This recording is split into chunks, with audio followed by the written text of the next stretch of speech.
Hello everyone, welcome to Master Academy classes. So APPയുടെ സിലബസിന്റെ ഭാഗമായിട്ട് നമ്മൾ ഇന്ന് ഭാരതീയ നാഗരിക സുരക്ഷാ സംഹിത എടുക്കാൻ പോവാണ്. സോ സിലബസ് എല്ലാവരും കണ്ടു കാണും. ഒരു എൻറ്റയർലി ഡിഫറെന്റ് സിലബസ് ആണ്. പക്ഷെ ടെൻഷൻ അടിക്കണ്ട, വിഷമിക്കണ്ട, നമുക്ക് സമയമുണ്ട്. 2 മാസം സമയമുണ്ട്. അപ്പൊ എന്ത് ചെയ്യാം, നന്നായിട്ട് ക്വസ്റ്റ്യൻ പേപ്പേഴ്സ് വർക്ക്ഔട്ട് ചെയ്യുക, പ്രീവിയസ് ഇയർ ക്വസ്റ്റ്യൻ പേപ്പേഴ്സ്. അതുപോലെ തന്നെ ആക്ട് നന്നായിട്ട് വായിക്കാം. ക്വസ്റ്റ്യൻ പേപ്പർ വർക്ക്ഔട്ട് ചെയ്യുക, അതാണ് ഏറ്റവും ഇമ്പോർട്ടന്റ് എന്ന് പറയുന്നത്. ഈ ഒരു ടൈമിൽ നമുക്ക് ഇനി ചെയ്യാൻ പറ്റുന്ന ഒരു കാര്യം, നന്നായിട്ട് question papers, previous year question papers work out ചെയ്യുക. ഇൻ കേസ് കേരളയുടെ മാത്രമല്ല, ഇപ്പം മറ്റേ ഡൽഹി APPയുടെ ഒക്കെ ഇഷ്ടംപോലെ സിലബസ് നമുക്ക് ഇപ്പൊ നെറ്റ് ലെവലിൽ അവൈലബിൾ ആണ്. സോ അതുകൊണ്ട് തന്നെ എല്ലാ സ്റ്റേറ്റിന്റെയും കിട്ടുവാണെങ്കിൽ നിങ്ങൾ വർക്ക്ഔട്ട് ചെയ്യുന്നത് വളരെ നല്ലതായിരിക്കും. സോ ഒരു 1 month നമ്മൾ റിവിഷനും ക്വസ്റ്റ്യൻ പേപ്പർ വർക്ക്ഔട്ട് ചെയ്യാൻ വേണ്ടിയിട്ടും നിങ്ങൾ കൂടുതലും ടൈം എടുക്കണം. സോ നമുക്ക് ആക്ച്വലിലേക്ക് പോവാം. ഭാരതീയ നാഗരിക സുരക്ഷാ സംഹിത. സോ ഇതൊരു നമ്മുടെ CRPC റിപ്പൽ ചെയ്തുകൊണ്ടുവന്ന ഒരു ആക്ട് ആണ്. സോ അതുകൊണ്ട് തന്നെ ഇതിന്റെ എന്താണ് എന്നാണ് വന്നത്, അതുപോലെ എത്ര ചാപ്റ്റേഴ്സ് ഉണ്ട്, എത്ര സെക്ഷൻസ് ഉണ്ട്, ഇതൊക്കെ വേണമെങ്കിൽ ക്വസ്റ്റ്യൻസ് ചോദിക്കാൻ ചാൻസ് ഉണ്ട്. സോ ഓർത്തിരിക്കുക, 531 സെക്ഷൻസ് ആണ് ഇതിനുള്ളത്. അതുപോലെ തന്നെ 39 ചാപ്റ്റേഴ്സും ഉണ്ട്. So 531 sections and 39 chapters. ഇത് നിലവിൽ വന്നത് 1st July 2024 സോ ഇത് മൂന്നും നിങ്ങൾ ആദ്യം തന്നെ ഈ ആക്ടിന്റെ ഓർത്തിരിക്കേണ്ട ഒരു കാര്യമാണ്. ഒന്നെന്ന് പറയുന്നത് 531 സെക്ഷൻസ് ഉണ്ട്, 39 ചാപ്റ്റേഴ്സ് ഉണ്ട്. അതുപോലെ തന്നെ 1st July 2024 ഇത് നിലവിൽ വന്നത്. Okay, coming to force on 1st July 2024. നമുക്കിനി ആക്ടിലേക്ക് പോവാം. ആക്ടില് നിങ്ങൾ നോക്കുന്ന ഡെഫിനേഷൻസ് എല്ലാം ഇമ്പോർട്ടന്റ് ഡെഫിനേഷൻസ് നോക്കിക്കൊണ്ട് പോകാൻ്റെ ക്ലോസ് സെക്ഷൻസ് ഓർത്തിരിക്കാം. ടു ക്ലോസ് എയിൽ ഇപ്പം പുതുതായിട്ട് വന്നൊരു സെക്ഷൻ ആണ്, ഓഡിയോ വീഡിയോ ഇലക്ട്രോണിക് മീൻസ് എന്ന sections shall include use of any communication device for the purpose of video conferencing, recording a process of identification, search and seizure of evidence. ഈ search and seizure of evidence എന്ന് പറഞ്ഞാൽ actually police officers use ചെയ്യുന്ന ഒരു investigation സമയത്ത് in case എന്തെങ്കിലും search നടത്തുവാണെങ്കിൽ അല്ലെങ്കിൽ സീസ് ചെയ്യുവാണെങ്കിൽ എന്ത് ചെയ്തിരിക്കണം, അത് വീഡിയോ റെക്കോർഡ് ചെയ്തിരിക്കണം. നമ്മുടെ ബാക്കിയുള്ള സെക്ഷൻസിലൊക്കെ ഇത് പറയുന്നുണ്ട്. And transmission of electronic communication and for such other purpose and by such other means state government may by route provide. ഇതിനകത്ത് വേറൊരു കാര്യം കൂടെ എടുത്തു പറയുന്നുണ്ട്. ഇൻ കേസ് വേറെ ഇപ്പൊ ഒരു ഫ്യൂച്ചറിലേക്കും കൂടെ വേണ്ടിയിട്ടുള്ള കാര്യങ്ങൾ പറയുന്നുണ്ട്. അതായത് സ്റ്റേറ്റ് ഗവൺമെന്റ് ഇനി ഏതെങ്കിലും മറ്റേതെങ്കിലും മാർഗങ്ങൾ ഉണ്ടെങ്കിൽ അത് എന്ത് ചെയ്യാം, റൂൾസ് പ്രകാരം അതും പ്രിസ്ക്രൈബ് ചെയ്യാവുന്നതാണ്. ഓക്കെ, പിന്നെ അടുത്തൊരു ഇമ്പോർട്ടന്റ് ഡെഫിനിഷൻ ആണ് ടു ക്ലോസ് ബിയിൽ പറഞ്ഞിരിക്കുന്ന ബെയിൽ എന്ന് പറയുന്നത്. സോ നേരത്തെ നമുക്ക് അങ്ങനെ ഒരു പ്രോപ്പർ ഡെഫിനിഷൻ ഉണ്ടായിരുന്നില്ല ബെയിലിന്, ഇപ്പൊ പുതിയ ചേഞ്ച് വന്നതാണ്. സോ ടു ക്ലോസ് ബി പഠിക്കുക. Bail means release of a person accused of or suspected of commission of offense from the custody of law upon certain condition imposed by an officer or court on execution by such person of a bond or bail bond. അപ്പൊ ഇത് രണ്ടും കൊടുക്കുന്ന ആരാണ്, ഒന്നെങ്കിൽ ഒരു police ഓഫീസർക്കോ അല്ലെങ്കിൽ കോർട്ടിനോ എന്ത് ചെയ്യാം, ബെയിൽ കൊടുക്കാം. എന്താണ്, അപ്പോൾ certain conditions. അതുപോലെ ഇത് എന്തുണ്ട്, ബോണ്ട് ഉണ്ട്, ബെയിൽ ബോണ്ട്. അങ്ങനെ 2 തരത്തിലുള്ള ബെയിലിന്റെ കാര്യവും പറയുന്നുണ്ട്. Execution by such person of a bond or bail ബോണ്ടിന്റെ കാര്യം. Then see bailable offense already ഉണ്ടായിരുന്നതാണ്. bailable offense means which is shown in the first schedule. അപ്പം ഫസ്റ്റ് ഷെഡ്യൂൾ എന്താ പറയുന്നറിയോ, സെക്ഷൻസ്, എന്താണ് ഒഫൻസ് എന്നുള്ളത്, പിന്നെ അതുപോലെ പണിഷ്മെന്റിന്റെ കാര്യം, അത് ഏത് കോർട്ടാണ്, ലൈക്ക് അത് കോഗ്നിസിബിൾ ആണോ നോൺ കോഗ്നിസിബിൾ ആണോ, ബെയിലബിൾ ആണോ നോൺ ബെയിലബിൾ ആണോ, ഏത് കോർട്ടാണ് ഇത് ട്രൈ ചെയ്യേണ്ടത്. ഇതാണ് ഫസ്റ്റ് ഷെഡ്യൂൾ ആ ടേബിൾ പറയുന്നത്. സോ ഫസ്റ്റ് ഷെഡ്യൂൾ ബെയിലബിൾ എന്ന് പറയുന്ന എല്ലാ ഒഫൻസസും നമ്മൾ എന്താണ് ബെയിലബിൾ ആയിട്ട് എടുക്കും. അതാണ് ക്ലോസ് സിയിൽ പറയുന്നത്. ഇനിയാണ് അടുത്തത് ബെയിൽ ബോണ്ടും തമ്മിലുള്ള വ്യത്യാസം. അതും ഇമ്പോർട്ടന്റ് ആണ്. ടു ക്ലോസ് ഡിയും ഇയും എന്ന് പറയുന്നത് ഇമ്പോർട്ടന്റ് ആണ്. സോ ബെയിൽ ബോണ്ട് എന്ന് ഉദ്ദേശിക്കുന്നത് means undertaking or release with surety. അത് ഓർത്തിരിക്കുക. ബെയിൽ ബോണ്ട് എന്ന് പറയുന്നത് വിത്ത് ഷുവർട്ടിയിൽ നമ്മൾ റിലീസ് ആവുന്നതിനെയാണ്. ബോണ്ട് എന്ന് പറയുന്നത് വിത്തൗട്ട് ഷുവർട്ടി, ഷുവർട്ടിയുടെ ആവശ്യം അവിടെ ഇല്ല. So means a personal bond or undertaking for release without surety. So ഈ 2 ഡിഫറൻസ് നിങ്ങൾ ഓർത്തിരിക്കുക. ബെയിൽ എന്ന് പറയുന്നത് എന്താണെന്ന് ടു ക്ലോസ് ബിയിൽ കൃത്യമായിട്ട് ബെയിൽ പറയുന്നുണ്ട്. Release of a person, suspicion of offence എന്താണ് റിലീസ് ഓഫ് എ പേഴ്സൺ, അത് കൊടുക്കുന്നത് കോർട്ട് അല്ലെങ്കിൽ പോലീസ് ഓഫീസറിന് കൊടുക്കാം. അത് നമ്മൾ ബെയിലിന്റെ പ്രൊവിഷൻസ് പറയുമ്പോൾ അതിൽ പറയുന്നുണ്ട്. ബെയിലബിൾ ഒഫൻസിൽ പോലീസ് ഓഫീസേഴ്സ് ബെയിൽ കൊടുക്കുന്നത്, അതുപോലെ തന്നെ കോർട്ടിന്റെ ബെയിൽ കൊടുക്കുന്നത്. അപ്പൊ അത് നമ്മൾ അപ്പൊ പഠിക്കും. അപ്പൊ നിങ്ങൾ ഓർത്തിരിക്കുക, പോലീസ് ഓഫീസേഴ്സ് അല്ലെങ്കിൽ കോർട്ട് കൊടുക്കാം ബെയില്. എന്താണ്, അപ്പോൾ സർട്ടൻ കണ്ടീഷൻസ് ഉണ്ടായിരിക്കും. By executing a bail bond or bond. അപ്പൊ എന്താണ് ബെയിൽ ബോണ്ട് എന്ന് അടുത്ത സെക്ഷനിൽ അടുത്ത ക്ലോസിൽ പറയുന്നുണ്ട്. ക്ലോസ് ഡിയിൽ ബെയിൽ ബോണ്ട് എന്ന് പറഞ്ഞാൽ വിത്ത് ഷ്യൂരിറ്റി നമ്മൾ ബെയിൽ എക്സിക്യൂട്ട് ചെയ്യുന്നതിനാണ്. ദെൻ ബോണ്ട് എന്ന് പറഞ്ഞാൽ means a bail bond undertaking release of an accused person without surety. Okay, അത് ഓർത്തിരിക്കുക, ഇമ്പോർട്ടന്റ് ആണ്. പിന്നെ നിങ്ങൾ നോക്കേണ്ടത് ചാർജിന്റെ ഒക്കെ ക്ലോസ്, ആ ക്ലോസ് മാത്രമായിരിക്കും. ടു ക്ലോസ് എഫിലാണ് ചാർജ് ഡിഫൈൻ ചെയ്തിരിക്കുന്നത്. അതൊന്നും കാര്യമൊന്നുമില്ല, ജസ്റ്റ് അത് പഠിക്കുക, അങ്ങനെ മനസ്സിലാക്കിയാൽ മതി. ദെൻ ടു ക്ലോസ് ജിയിൽ കോഗ്നിസബിൾ ഒഫൻസ് ഇമ്പോർട്ടന്റ് ആണ്, അത് നിങ്ങൾ പഠിക്കാതെ പോയി ചെയ്യരുത്. Two clause G important definition ആണ്. Cognizable offense means an offense for which, and cognizable case means a case in which police officer may, in accordance with the first schedule or any other law for the time being enforce, arrest without warrant. ഞാൻ already പറഞ്ഞില്ലേ, first schedule cognizable non cognizable offence എന്നൊരു table ഉണ്ടായിരിക്കും, ഒരു raw ഉണ്ട്. So അതിനകത്ത് എന്തൊക്കെയാണ് available, അല്ലെങ്കിൽ ഓരോ സെക്ഷൻ വൈസ് എന്ത് available offence, sorry cognizable offence ആണോ നോൺ കോഗ്നിസബിൾ ഒഫൻസ് ആണോ എന്ന് പറയുന്നുണ്ട്. സോ അതുകൊണ്ട് തന്നെ അതിൽ പറയുന്ന അനുസരിച്ച് എന്ത് ചെയ്യാം, പോലീസ് ഓഫീസേഴ്സിന് വിത്തൗട്ട് വാറന്റ് ആ കേസിനെ അറസ്റ്റ് ചെയ്യാൻ പറ്റും. സോ അതാണ് കോഗ്നിസബിൾ ഒഫൻസ് എന്ന് പറഞ്ഞാൽ. എന്ത് ചെയ്യാം, പോലീസ് ഓഫീസർക്ക് വിത്തൗട്ട് വാറന്റ് അറസ്റ്റ് ചെയ്യുന്നതിനാണ് നമ്മൾ കോഗ്നിസബിൾ ഒഫൻസ് എന്ന് പറയുന്നത്. ദെൻ കംപ്ലൈന്റ് എന്ന് പറയുന്നത് ടു ക്ലോസ് എച്ചിലാണ് കംപ്ലൈന്റ് പറയുന്നത്. കംപ്ലൈന്റ് മീൻസ് എനി അലിഗേഷൻ, അത് ഓറലി അല്ലെങ്കിൽ റിട്ടേൺ ആയിട്ടാണ് നമ്മൾ മജിസ്ട്രേറ്റിന് മുമ്പിൽ കൊടുക്കുന്ന അലിഗേഷൻസിനെയാണ് കംപ്ലൈന്റ് എന്ന് പറയുന്നത്. സോ കംപ്ലൈന്റും എഫ്ഐആറും തമ്മിലുള്ള വ്യത്യാസമുണ്ട്, നമുക്ക് പറയാം. സോ കംപ്ലൈന്റ് എന്ന് പറഞ്ഞാൽ, സോ നമ്മൾ മജിസ്ട്രേറ്റിന് നമ്മൾ കൊടുക്കുന്ന അലിഗേഷൻസിയാണ്, ഓറലി ബൈ റിട്ടേൺ കൊടുക്കുന്ന അലിഗേഷൻസിനാണ് കംപ്ലൈന്റ് എന്ന് പറയുന്നത്. ഈ പറയുന്ന പോലീസ് റിപ്പോർട്ട് ഒരിക്കലും എന്താണ്, കംപ്ലൈന്റ് അല്ല. പക്ഷെ പോലീസ് റിപ്പോർട്ട് നമ്മൾ ഡീംഡ് കംപ്ലൈന്റ് ആയിട്ട് കണക്കാക്കുന്നത്, കംപ്ലൈന്റ് ആയിട്ട് ഡീം ചെയ്യുന്നുണ്ട്. അത് എപ്പോഴാണെന്ന് പറഞ്ഞാൽ പോലീസ് ഓഫീസേഴ്സ് എഫ്ഐആർ ഒക്കെ രജിസ്റ്റർ ചെയ്ത് ഇൻവെസ്റ്റിഗേഷൻ ആരംഭിച്ചതിന് ശേഷമാണ് എന്ത് ചെയ്യുന്നത്, അത് മനസ്സിലാക്കുന്നത് ആ ഒരു ഒഫൻസ് എന്ന് പറയുന്നത് നോൺ കോഗ്നിസബിൾ ഒഫൻസ് ആണെന്ന്. അതിനു മുന്നേ ആ ഒരു എഫ്ഐആർ കംപ്ലൈന്റിന്റെ ഒരു ഡിഫറൻസ് ഞാൻ ക്ലാരിഫൈ ചെയ്തു തരാം. എഫ്ഐആർ എന്ന് പറയുന്നത് കോഗ്നിസബിൾ ഒഫൻസ് വരുമ്പോഴാണ്, കോഗ്നിസബിൾ ഒഫൻസിന്റെ ഫസ്റ്റ് ഇൻഫർമേഷൻ കിട്ടുമ്പോഴാണ് നമ്മൾ എഫ്ഐആർ രജിസ്റ്റർ ചെയ്യുന്നത്. In case non cognizable offence ആണെങ്കിൽ അത് കംപ്ലൈന്റ് ആയിട്ടായിരിക്കും മജിസ്ട്രേറ്റിന് പോകുന്നത്. So cognizable offence FIR mandatory ആയിട്ട് നമ്മൾ രജിസ്റ്റർ ചെയ്തിരിക്കണം. എന്നാൽ നോൺ കോഗ്നിസബിൾ ഒഫൻസിന്റെ കേസിലാണെങ്കിൽ കംപ്ലൈന്റ് ആയിരിക്കും, which is orally or written എന്ത് ചെയ്യാം, മജിസ്ട്രേറ്റിന് മുമ്പിൽ നമ്മൾ ഫോർവേഡ് ചെയ്യുന്നത്. ഓക്കെ, അതാണ് ഈ കംപ്ലൈന്റും എഫ്ഐആറും തമ്മിലുള്ള ഡിഫറൻസ് എന്ന് പറഞ്ഞാൽ. സോ ഇപ്പം എന്താണ്, ഇൻ കേസ് നമ്മൾ ഓൾറെഡി എഫ്ഐആർ രജിസ്റ്റർ ചെയ്തു, ഇൻവെസ്റ്റിഗേഷൻ ആരംഭിച്ചു, അതിനുശേഷമാണ് അത് ഡിസ്ക്ലോസ് ചെയ്യുന്നത്. It is not a cognizable offence but is a non cognizable offence ആണെന്ന് ഡിസ്ക്ലോസ് ചെയ്ത് കഴിഞ്ഞാൽ എന്ത് ചെയ്യും, ഈ പറയുന്ന പോലീസ് റിപ്പോർട്ടിനെ നമ്മളൊരു കംപ്ലൈന്റ് ആയിട്ട് ഡീം ചെയ്യും. ആ പറയുന്ന പോലീസ് ഓഫീസറിനെ എന്താണ്, നമ്മൾ കംപ്ലൈന്റ് ആയിട്ട് ഡീം ചെയ്യും. അതാണ് ആ പറയുന്ന എക്സ്പ്ലനേഷൻ. അത് ഓർത്തിരിക്കുക, MCQ ക്വസ്റ്റ്യൻ ചോദിച്ചിട്ടുണ്ട്. ഡീംഡ് കംപ്ലൈന്റ് അതെന്താണ്, അത് ഏത് ഭാഗത്താണ്, ഏത് സെക്ഷനിലാണ് ചോദിച്ചിട്ടുണ്ട്. അപ്പൊ അതിന്റെ നമ്മുടെ ടു ക്ലോസ് എച്ച് കംപ്ലൈന്റിന്റെ എക്സ്പ്ലനേഷനിലാണ് ഇത് പറയുന്നത്. ഓർത്തിരിക്കുക, a report made by police officer in a case which discloses after investigation, എന്താണ്, the commission of a non cognizable offence shall be deemed to be a complaint, and the police officer by whom such report is made shall deem to be a complainant. Okay. പിന്നെ നമ്മൾ അടുത്ത definition important ആണ്, electronic communication പുതിയ definition ആണ്. So means a communication of any written, verbal, pictorial information or video content transmit or transferred person to person, from device to device, from device to person, എന്തോ ആണെങ്കിലും. So അതിനെ നമ്മൾ electronic communication എന്ന് പറയുന്നു. ഇത് ശരിക്കും നിങ്ങൾ ഒരു തെറ്റിദ്ധാരണ വരില്ല, ഇന്റർനെറ്റ് എന്ന് പറയുന്ന ഒരു കൺസെപ്റ്റ് മാത്രം ഇവിടെ കൊണ്ടുവരില്ല. ഈവൻ വയർലെസ് കമ്മ്യൂണിക്കേഷനും നമ്മൾ ഈ പറയുന്ന ഇലക്ട്രോണിക് കമ്മ്യൂണിക്കേഷനിൽ വരാറുണ്ട്. ഓക്കെ, അതാണ് ഇവിടെ നമ്മൾ computer, even mobile phone, camera, എന്തോ ആണെങ്കിലും വയർലെസ് കമ്മ്യൂണിക്കേഷൻ ആണെങ്കിലും എന്താണ് ഇലക്ട്രോണിക് കമ്മ്യൂണിക്കേഷനിൽ കൊണ്ടുവരുന്നത്. ഇന്റർനെറ്റ് എന്നൊരു കൺസെപ്റ്റിൽ മാത്രം എന്ത് ചെയ്യാൻ പാടില്ല, അതിനെ കാണാൻ പാടില്ല. Okay, then high court, then important to close K inquiry ആണ്. ഇൻക്വയറി ഇൻവെസ്റ്റിഗേഷൻ തമ്മിലുള്ള വ്യത്യാസം, ഇൻവെസ്റ്റിഗേഷൻ നടത്തുന്ന പോലീസ് ഓഫീസേഴ്സും ഇൻക്വയറി നടത്തുന്ന മജിസ്ട്രേറ്റും ആയിരിക്കും. മജിസ്ട്രേറ്റിലും inquiry means every inquiry other than a trial. പക്ഷെ ഇതൊരു ട്രയലും അല്ല, ട്രയലിന് മുന്നെയാണ് ഇൻക്വയറി നടത്തുന്നത്. ഇൻക്വയറി മീൻസ് ഒരു സഫിഷ്യന്റ് പ്രൈമ ഫേസി കേസ് ഉണ്ടോ എന്ന് കോടതി ഇൻക്വയറി ചെയ്യുന്നതിനെയാണ് നമ്മൾ ഇൻക്വയറി എന്ന് പറയുന്നത്. ഓക്കെ, അത് ട്രയലിന് മുന്നെയാണ്. So conducted Sanhita by magistrate court, ആ കോർട്ട് നടത്തുന്നതാണ്, നല്ല മജിസ്ട്രേറ്റ് നടത്തുന്നതാണ് നമ്മൾ ഇൻക്വയറി എന്ന് പറയുന്നത്. അടുത്ത സെക്ഷനിൽ തന്നെ എല്ലിൽ പറയുന്നുണ്ട് ഇൻവെസ്റ്റിഗേഷൻ എന്താണ്, includes all the proceedings under the Sanhita for the collection of evidence conducted by a police officer or by any person who is authorized by magistrate in this behalf. Actually ഈ ഇൻവെസ്റ്റിഗേഷനെ type ഒരു question already MCQs ചോദിക്കാറുള്ളതാണ്, നിങ്ങൾ ഓർത്തിരിക്കുക. ഇത് നടത്തുന്നത് എന്താണ്, police officers ആണ്. Magistrate നടത്തുന്ന inquiry, police officer നടത്തുന്ന ഇൻവെസ്റ്റിഗേഷൻസും ആണ്.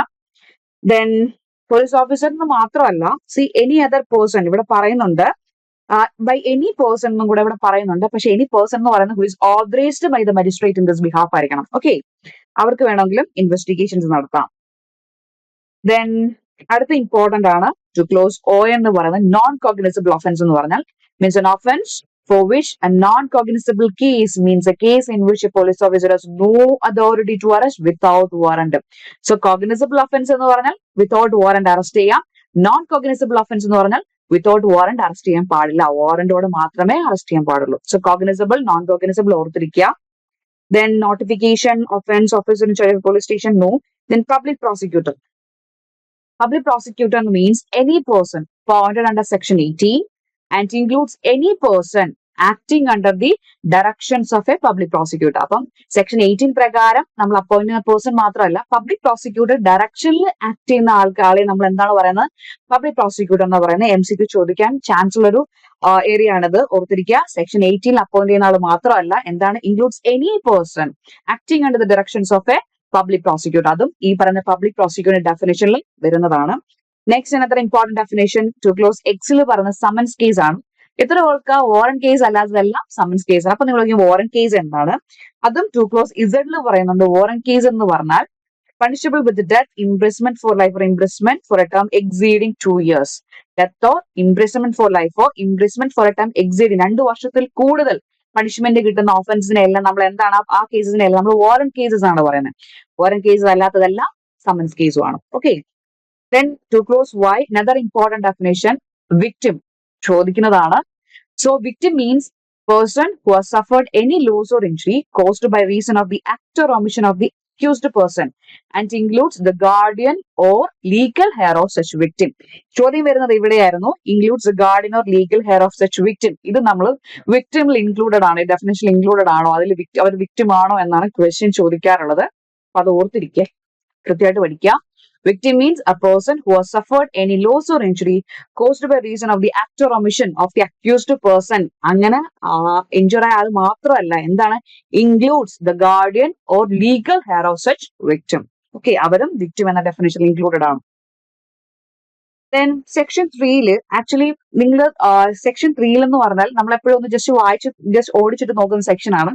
ഇതിൽ ഇമ്പോർട്ടന്റ് എന്ന് പറയുന്നത് 3 clause 2 two clause 2, clause A and B ആണ് ഇമ്പോർട്ടന്റ്. ജസ്റ്റ് ഇത്ര ഓർത്തിരിക്കുക. അതൊരു ഡിമാർക്കേഷൻ ആണ്, അല്ലെങ്കിൽ ഒരു സെപ്പറേഷൻ കാണിക്കുന്നുണ്ട്. അത് എക്സിക്യൂട്ടീവിന്റെ പവർ, ജുഡീഷ്യൽ മജിസ്ട്രേറ്റിന്റെ പവർ, എക്സിക്യൂട്ടീവ് മജിസ്ട്രേറ്റിന്റെ പവറിന്റെ ഒരു സെപ്പറേഷൻ ആണ് പറയുന്നത്. അതായത് ജുഡീഷ്യൽ മജിസ്ട്രേറ്റ് എന്ന് പറയുമ്പോൾ അവിടെ എന്താണ്, formulation any decision which expose any person to any punishment, penalty, detention in custody, pending investigation, inquiry, trial, ഇതെല്ലാം നടത്തുന്ന ജുഡീഷ്യൽ മജിസ്ട്രേറ്റും. ഈ അടുത്ത നെക്സ്റ്റിൽ പറയുന്നത് granting of a licence, suspension of a licence, cancellation of a licence, sanctioning a prosecution for withdrawing from a prosecution, ഇതൊക്കെ ഇങ്ങനെയുള്ള കാര്യങ്ങളൊക്കെ ഡീൽ ചെയ്യുന്നത് എക്സിക്യൂട്ടീവ് മജിസ്ട്രേറ്റ് ആണ്. സോ അവരുടെ ഒരു പവറിനെ പറ്റിയാണ് ജസ്റ്റ് അതിനകത്തൊന്ന് സെപ്പറേറ്റ് ചെയ്ത് പറയുന്നതാണ്. എക്സിക്യൂട്ടീവ് മജിസ്ട്രേറ്റ്, ജുഡീഷ്യൽ മജിസ്ട്രേറ്റും. അത് എടുത്തു പറയുന്ന മെയിൻ കാരണം എപ്പോഴും ജുഡീഷ്യറി എക്സിക്യൂട്ടീവിൽ സെപ്പറേറ്റ്, നമ്മൾ ആർട്ടിക്കിൾ 50 ഓർത്താൽ മതി, എപ്പോഴും ഒരു സെപ്പറേഷൻ ഉണ്ട്. സോ ഈ പറയുന്ന എക്സിക്യൂട്ടീവ് മജിസ്ട്രേറ്റിന്റെ, അത് നമ്മൾ നമ്മുടെ കോൺസ്റ്റിറ്റ്യൂഷൻ പറയുമ്പോൾ ഞാൻ പറഞ്ഞുതരാം. ലൈക്ക് എന്താ പറയുക, എക്സിക്യൂട്ടീവ് മജിസ്ട്രേറ്റിനെ അപ്പോയിന്റ് ചെയ്യുന്ന സ്റ്റേറ്റ് ഗവൺമെന്റും ജുഡീഷ്യൽ മജിസ്ട്രേറ്റിനെ അപ്പോയിന്റ് ചെയ്യുന്ന ഹൈക്കോടതിയാണ്. സോ അതുകൊണ്ട് തന്നെ ഒരു ഡിഫറൻസ് അവിടെ ഓൾറെഡി, ഒരു സെപ്പറേഷൻ അവിടെ ഓൾറെഡി ഉണ്ട്. Then chapter 2, constitution of criminal courts and officers. Then section 6 ലേക്ക് പോവാം. Besides high court and court constitute under any law other than this Sankita, there shall be in every state the following class of criminal courts, namely court of section, magistrate of first class, magistrate of second class and executive magistrate. See, ഹൈക്കോടതിന്റെ കാര്യം ഇവിടെ പറയാത്ത കാരണം എന്ന് പറഞ്ഞാൽ ഹൈക്കോടതി constitute നമ്മൾ already എവിടെ പഠിക്കുന്നുണ്ട്, കോൺസ്റ്റിറ്റ്യൂഷനിൽ പറയുന്നുണ്ട് ഹൈക്കോടതി സുപ്രീം കോടതിയുടെ കാര്യം. അപ്പം ഇവിടെ നിങ്ങൾ ഓർക്കുക, ഹൈക്കോടതി ഇവിടെ പറയുന്നില്ലെന്നുള്ളത്, ഷോർട്ടിൽ ഹൈക്കോടതി ഉണ്ട്. അതിനുശേഷം court of section, judicial magistrate first class, second class and executive magistrate. Executive magistrate separated ആണ്.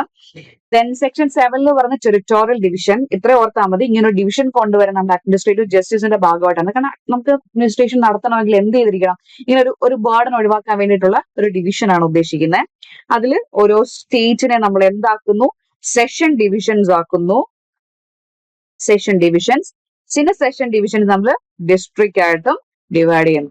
സോ ഈ പറയുന്ന സെഷൻ ഡിവിഷൻസിന് അല്ലെങ്കിൽ ഈ പറയുന്ന ഡിസ്ട്രിക്റ്റിന് ഇതിന്റെയൊക്കെ ഏരിയാസ് അല്ലെങ്കിൽ ടെറിട്ടോറിയൽ ഡിവിഷൻസ് ഒക്കെ ഓൾട്ടർനേറ്റ് ചെയ്യുന്നത്, അല്ലെങ്കിൽ അതിന്റെ ഓൾട്ടർ ചെയ്യുന്നത് സ്റ്റേറ്റ് ഗവൺമെന്റ് ആണ്, with the consideration of the high court. Okay. Then section 8 ഈ പറയുന്ന കോർട്ട് ഓഫ് സെക്ഷനിൽ അതായത് state government shall establish A court of section for every session division. Court of section establish ചെയ്യുന്നത്, അതിന്റെ ഇൻഫ്രാസ്ട്രക്ചർ ആ പരിപാടിയൊക്കെ നോക്കുന്നത് സ്റ്റേറ്റ് ഗവൺമെന്റ് ആണ്. പക്ഷേ അവിടുത്തെ പ്രിസൈഡിംഗ് ഓഫീസറെ അപ്പോയിന്റ് ചെയ്യുന്നത് ഹൈക്കോടതിയാണ്. സോ അത് ഓർത്തിരിക്കുക. പറഞ്ഞ ഒരിക്കലും എന്താണ് നമ്മുടെ ആ ഒരു എൻക്രോച്ച്മെന്റ് അവിടെ ഉണ്ടായില്ല. അതുപോലെ സ്റ്റേറ്റ് ഗവൺമെന്റ് എസ്റ്റാബ്ലിഷ് ചെയ്യുന്നു, അത് ഇൻഫ്രാസ്ട്രക്ചർ ഒക്കെ തീരുമാനിക്കുന്നു. പക്ഷെ പ്രിസൈഡിംഗ് ഓഫീസറെ അപ്പോയിന്റ് ചെയ്യുന്ന എപ്പോഴും എന്താണ്, ഹൈക്കോടതി തന്നെ ആയിരിക്കും. സോ അതുകൊണ്ട് തന്നെ അതുപോലെ തന്നെ നിങ്ങൾ ഓർത്തിരിക്കേണ്ട ഒരു കാര്യം, ഈ കോർട്ട് ഓഫ് സെക്ഷൻ എന്ന് പറയുന്നത്, അതായത് the high court like every court of session shall be presided by a judge. ഈ ക്വസ്റ്റ്യൻസ് ചോദിച്ചു കണ്ടിട്ടുണ്ട്, കോർട്ട് ഓഫ് സെക്ഷൻ അല്ലെങ്കിൽ ആ സെഷൻ ജഡ്ജി നമ്മൾ എവിടെയാണ് അപ്പോയിന്റ് ചെയ്യുന്നത്. അതായത് എവറി സെക്ഷൻ ഡിവിഷൻ അവിടേക്കാണ് നമ്മൾ ഈ കോർട്ട് ഓഫ് സെക്ഷൻ അല്ലെങ്കിൽ ഈ സെഷൻ ജഡ്ജിനെ അപ്പോയിന്റ് ചെയ്യുന്നത്. ദെൻ ഇതിൽ അടുത്ത ഇമ്പോർട്ടന്റ് എന്ന് പറഞ്ഞാല്, ഇൻ കേസ് എന്തെങ്കിലും, അതുപോലെ അസിസ്റ്റന്റ് സെഷൻ ജഡ്ജ് എന്ന് പറയുന്ന ഒരു പോസ്റ്റ് നേരത്തെ CRPC ഉണ്ടായിരുന്നു. ഇപ്പോൾ അങ്ങനെ അസിസ്റ്റന്റ് ഇല്ല, അഡീഷണൽ സെഷൻ ജഡ്ജ് എന്നൊരു പോസ്റ്റ് മാത്രമേ ഉള്ളൂ. അതുപോലെ തന്നെ സെഷൻ ജഡ്ജിന്റെ പോസ്റ്റ് വേക്കന്റ് ആയി കഴിഞ്ഞാൽ അഡീഷണൽ സെഷൻ ജഡ്ജ് എടുക്കും. അതുപോലെ തന്നെ അവരും വേക്കന്റ് ആണെങ്കിൽ എന്ത് ചെയ്യാം, നമ്മളത് CGM ആയിരിക്കും. അതൊന്നും നിങ്ങൾ ഓർത്തിരിക്കുക, CGM ആയിരിക്കില്ല അത് ആ ഡ്യൂട്ടി ഹാൻഡ് ഓവർ ചെയ്യുന്നത്. അതുപോലെ തന്നെ കോർട്ട് ഓഫ് സെക്ഷൻ എന്ന് പറയുന്നത് യൂഷ്വലി സ്ഥലങ്ങൾ ഇരിക്കുന്നതിൽ, അതായത് places high court may by notification provide ചെയ്യുന്ന അനുസരിച്ചായിരിക്കും ഇരിക്കുന്നത്. ബട്ട് ചില കേസുകൾ, അതായത് general convenience of the parties and witness എന്ത് ചെയ്യാം, with the consent of the accused അല്ലെങ്കിൽ with the consent of the prosecution എന്ത് ചെയ്യാം, കോർട്ട് ഓഫ് സെക്ഷന് general convenience of the parties അല്ലെങ്കിൽ വിറ്റ്നസ് അനുസരിച്ച് എവിടെ വേണമെങ്കിലും ഇരിക്കാനും പറ്റും. Okay. Then a session judge may from time to time to make orders which consider important. Then section 9 code of judicial മജിസ്ട്രേറ്റിന്റെ കാര്യമാണ് പറയുന്നത്. അത് ഓർത്തിരിക്കുക, എവിടെയാണ് അപ്പോയിന്റ് ചെയ്യുന്നത്, in every district there shall be established as many court of judicial magistrate of first class or second class. State government after consultation with high court ആയിരിക്കും appoint ചെയ്യുന്നത്. Okay. Then പിന്നെ അടുത്ത പ്രൊവിസോയിൽ പറയുന്നുണ്ട്, അതായത് പെർട്ടിക്കുലർ കേസ് ഡീൽ ചെയ്യാൻ വേണ്ടി അല്ലെങ്കിൽ particular class of case deal ചെയ്യാൻ വേണ്ടിയിട്ടും മജിസ്ട്രേറ്റ് നമ്മൾ ആ ഒരു പെർട്ടിക്കുലർ കേസിന് വേണ്ടിയിട്ട് മാത്രം നമ്മൾ അപ്പോയിന്റ് ചെയ്യാറുണ്ട്. ദെൻ സെക്ഷൻ 10 പറയുന്നത്, അതുപോലെ നിങ്ങൾ ഓർത്തിരിക്കുക, ക്ലോസ് 3 പറയുന്നുണ്ട്, ഈ പറയുന്ന മജിസ്ട്രേറ്റ് ഓഫ് ഫസ്റ്റ് ക്ലാസിന്റെയും മജിസ്ട്രേറ്റ് ഓഫ് സെക്കൻഡ് ക്ലാസിന്റെയും പവർ നമുക്ക് വേണമെങ്കിൽ എന്ത് ചെയ്യാം, ഒരു സിവിൽ ജഡ്ജിന് വേണമെങ്കിലും ട്രാൻസ്ഫർ ചെയ്ത് കൊടുക്കാൻ പറ്റും. Okay. Then section 10 chief judicial magistrate and additional chief judicial magistrate, magistrate of first class ആയിരിക്കും എന്തായി പറയുന്നത് CGM ആയിട്ട് അപ്പോയിന്റ് ചെയ്യുന്നത്. High court shall appoint a judicial magistrate of first class to be chief judicial magistrate. Then section 10 special judicial magistrate. Special judicial magistrate എന്ന് പറഞ്ഞാൽ central government അല്ലെങ്കിൽ state government request പ്രകാരം high court appoint ചെയ്യുന്നതാണ് ഈ പറയുന്ന special judicial മജിസ്ട്രേറ്റിനെ ഒരു particular ക്ലാസോ അല്ലെങ്കിൽ special class of case deal ചെയ്യാൻ വേണ്ടിയിട്ട്. അതായത് നിങ്ങൾ ഓർക്കണം, ഏതെങ്കിലും നമ്മുടെ ഗവൺമെന്റിന്റെ കീഴിൽ ഏതെങ്കിലും പോസ്റ്റ് ഹോൾഡ് ചെയ്യുന്ന ഒരാൾക്കായിരിക്കും ഈ ഒരു പവർ കൊടുക്കുന്നത്. ചുമ്മാ കയറി ഒരു പവർ കൊടുക്കുമല്ല. അത് no such power shall be conferred on a person unless he possess such qualification or experience relation to legal affairs high court may by rules. അപ്പം ചുമ്മാ നല്ല പവർ കൊടുക്കുന്നത്, അയാൾക്ക് എന്തായിരിക്കണം, അയാൾക്ക് ഹൈക്കോടതി റൂൾ പറയുന്ന എന്താ ക്വാളിഫിക്കേഷനോ അതുപോലെ എക്സ്പീരിയൻസോ ലീഗൽ അഫയേഴ്സിൽ എക്സ്പീരിയൻസ് ഉണ്ടായിരിക്കുന്ന ഒരാൾ എന്താണ് നമ്മൾ ഈ പറഞ്ഞ ജുഡീഷ്യൽ മജിസ്ട്രേറ്റിന്റെ പവർ കൊടുക്കുവാണ്. ദെൻ അതുപോലെ തന്നെ not exceeding 1 year at time, ഈ അപ്പോയിന്റ്മെന്റ് ഒരു വർഷത്തേക്കായിരിക്കും. ഓക്കെ. ദെൻ എക്സിക്യൂട്ടീവ് മജിസ്ട്രേറ്റ്, ഇവിടെ ഓർത്തിക്കുക സ്റ്റേറ്റ് ഗവൺമെന്റ് ആണ് എക്സിക്യൂട്ടീവ് മജിസ്ട്രേറ്റിനെ അപ്പോയിന്റ് ചെയ്യുന്നത്. ഞാൻ നേരത്തെ പറഞ്ഞ പോലെ ഹൈക്കോടതിയാണ് ബാക്കി നമ്മുടെ പറഞ്ഞ ജുഡീഷ്യൽ മജിസ്ട്രേറ്റിനെ അപ്പോയിന്റ് ചെയ്യുന്നെങ്കിൽ സ്റ്റേറ്റ് ഗവൺമെന്റ് ആയിരിക്കും എക്സിക്യൂട്ടീവ് മജിസ്ട്രേറ്റിനെ അപ്പോയിന്റ് ചെയ്യുന്നത്. ഈ എക്സിക്യൂട്ടീവ് മജിസ്ട്രേറ്റിന്റെ കാര്യം പറയുകയാണെങ്കിൽ സ്റ്റേറ്റ് ഗവൺമെന്റ് അപ്പോയിന്റ് ചെയ്യുന്നു. അവിടെ ഡിസ്ട്രിക്ട് മജിസ്ട്രേറ്റ് ഉണ്ടായിരിക്കും, സബ് ഡിവിഷണൽ ഡിസ്ട്രിക്ട് മജിസ്ട്രേറ്റ്. ഇത് എല്ലാം കഴിഞ്ഞിട്ടാണ് ഈ പറയുന്ന executive magistrate. Okay. then special executive magistrate, then local jurisdiction subordination, then important section ആണ് section 18 public prosecutor. Okay. So for every high court, the central government or the state government shall appoint after consultation with the high court എന്തിനാണ് public prosecutor appoint ചെയ്യുന്നു, one or more additional public prosecutor for conducting such court any prosecution, appeal or other proceedings on the behalf of the central government or the state government. So central government അല്ലെങ്കിൽ state government behalfൽ proceedings നടത്താൻ വേണ്ടി central ഗവൺമെന്റിന്റെയോ അല്ലെങ്കിൽ state ഗവൺമെന്റിന്റെയോ എന്താണ് request പ്രകാരം after consultation with എന്താണ് നമ്മുടെ after consultation with high court എന്താണ് central government അല്ലെങ്കിൽ സ്റ്റേറ്റ് ഗവൺമെന്റ് അപ്പോയിന്റ് ചെയ്യുന്നതാണ് ഈ പറയുന്ന public prosecutor. Okay. Then the central government appoints one or more public prosecutor for the purpose of conducting the case. Every district. പിന്നെ ഒരു important ആണ് clause 4 എന്ന് പറയുന്നത്. District magistrate shall in consultation with session judge prepare a panel of names. ഇപ്പൊ district magistrate session ജഡ്ജിന്റെ consultation വഴി ഒരു panel of names ഉണ്ടായിരിക്കും. ഈ പാനൽ ഓഫ് നെയിംസിൽ നിന്നായിരിക്കും ഈ പറയുന്ന പബ്ലിക് പ്രോസിക്യൂട്ടറെ എന്ത് ചെയ്യുന്നത്, സെലക്ട് ചെയ്യുന്നത്. Okay. No person shall be appointed by the state government as a public prosecutor, additional public prosecutor for the district unless his names appears in the panel of names. ഈ panel of names ഇല്ലാത്ത ഒരാളെ നമുക്ക് എന്ത് ചെയ്യാൻ പറ്റില്ല, public prosecutor appoint ചെയ്യാൻ പറ്റത്തില്ല. പക്ഷെ ക്ലോസ് 6 വേറൊരു കാര്യം കൂടെ പറയുന്നുണ്ട്. Notwithstanding anything in subsection 5, wherein a state there exists a regular cadre of public prosecuting officers, a regular cadre or a സ്റ്റേറ്റിൽ ഉണ്ടെങ്കിൽ കേഡർ അനുസരിച്ചിട്ടുള്ള ആൾക്കാരെയായിരിക്കും നമ്മൾ പബ്ലിക് പ്രോസിക്യൂട്ടർ ആയിട്ട് ഡീൽ ചെയ്യുന്നത്. സോറി. ഓക്കെ.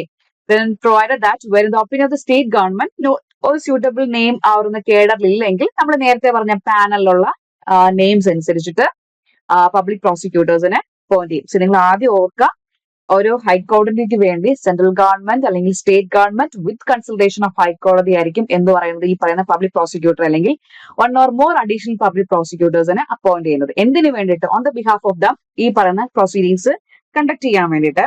അതിൽ തന്നെ ക്ലോസ് 4 പറയുന്നത് district magistrate with consultation of session judge. ആ ഓർത്തിരിക്കുക, district magistrate with consultation of session judge എന്താണ്, ഒരു പാനൽ ഓഫ് നെയിംസ് ക്രിയേറ്റ് ചെയ്യുന്നുണ്ട്. ആ പാനൽ ഓഫ് നെയിംസ് പ്രകാരമായിട്ടായിരിക്കും പബ്ലിക് പ്രോസിക്യൂട്ടേഴ്സിനെ അപ്പോയിന്റ് ചെയ്യുന്നത്, അതിലുള്ള ആൾക്കാരെ. ക്ലോസ് 5 പറയുന്നുണ്ട് ആ പാനൽ ഇല്ലാത്ത ആൾക്കാരെ നമ്മൾ എന്താണ് ഡിസ്ക്വാളിഫൈ ചെയ്യും, എന്നത് അപ്പോയിന്റ് ചെയ്തില്ല. പക്ഷെ ക്ലോസ് 6 വേറെ കാര്യം കൂടെ പറയുന്നത്, ഒരു സ്റ്റേറ്റിൽ റെഗുലർ കേഡർ ഉണ്ട്, അതായത് പ്രോസിക്യൂട്ടിംഗ് ഓഫീസേഴ്സിന്റെ കുറെ റെഗുലർ കേഡർ ഉണ്ടെങ്കിൽ അത് പ്രകാരമായിട്ടായിരിക്കും, ആ കേഡർ പ്രകാരമായിട്ടായിരിക്കും എന്ത് ചെയ്യുന്നത്, അപ്പോയിന്റ് ചെയ്യുന്നത്. ഇൻ കേസ് അങ്ങനെ സ്യൂട്ടബിൾ പേഴ്സൺ ആ കേഡറിൽ ഇല്ല എങ്കിൽ നമ്മൾ നേരത്തെ പറഞ്ഞ പാനൽ ഓഫ് നെയിംസിലുള്ള ആൾക്കാരായിരിക്കും അപ്പോയിന്റ് ചെയ്യുന്നത്. ദെൻ അതുപോലെ തന്നെ പബ്ലിക് പ്രോസിക്യൂട്ടറിന്റെ ക്വാളിഫിക്കേഷൻ ആണ് 7ലും 8ലും പറയുന്നത്. പബ്ലിക് പ്രോസിക്യൂട്ടറിന്റെ qualification advocate for not less than 7 years ആണ്. ഇനി സ്പെഷ്യൽ പബ്ലിക് പ്രോസിക്യൂട്ടർ ആണെങ്കിൽ അയാൾക്ക് എന്താണ്, നോട്ട് ലെസ് ദാൻ 10 years ഒരു എക്സ്പീരിയൻസ് ഉണ്ടായിരിക്കണം. അത് ഓർത്തിരിക്കാം, ചിലപ്പോൾ ചോദിക്കാം. Close 7 and 8. Then assistant public prosecutor section 19. Assistant public prosecutor തന്നെ സ്റ്റേറ്റ് ഗവൺമെന്റ് ആയിരിക്കും അസിസ്റ്റന്റ് പബ്ലിക് പ്രോസിക്യൂട്ടേഴ്സിനെ അപ്പോയിന്റ് ചെയ്യുന്നത്. In prosecution in the court of magistrate. So public prosecutor നമ്മൾ പറഞ്ഞത് ഹൈക്കോടതിയുടെയാണ്. അസിസ്റ്റന്റ് പബ്ലിക് പ്രോസിക്യൂട്ടർ ആകുമ്പോൾ കോർട്ട് ഓഫ് മജിസ്ട്രേറ്റില് പ്രോസിക്യൂഷൻ നടത്താൻ വേണ്ടിയിട്ട്. Central government എന്ത് ചെയ്യാം, അസിസ്റ്റന്റ് പബ്ലിക് പ്രോസിക്യൂട്ടേഴ്സിനെ അപ്പോയിന്റ് ചെയ്യാം. Then without prejudice to the provisions contained section 1 and 2 where no assistant public prosecutor is available, എന്ത് ചെയ്യാം, ഡിസ്ട്രിക്ട് മജിസ്ട്രേറ്റിന് എനി അതർ പേഴ്സൺ ആ പറയുന്ന അസിസ്റ്റന്റ് പബ്ലിക് പ്രോസിക്യൂട്ടറിന്റെ പൊസിഷനിലേക്ക് അപ്പോയിന്റ് ചെയ്യാം after giving notice of 14 days to the state government.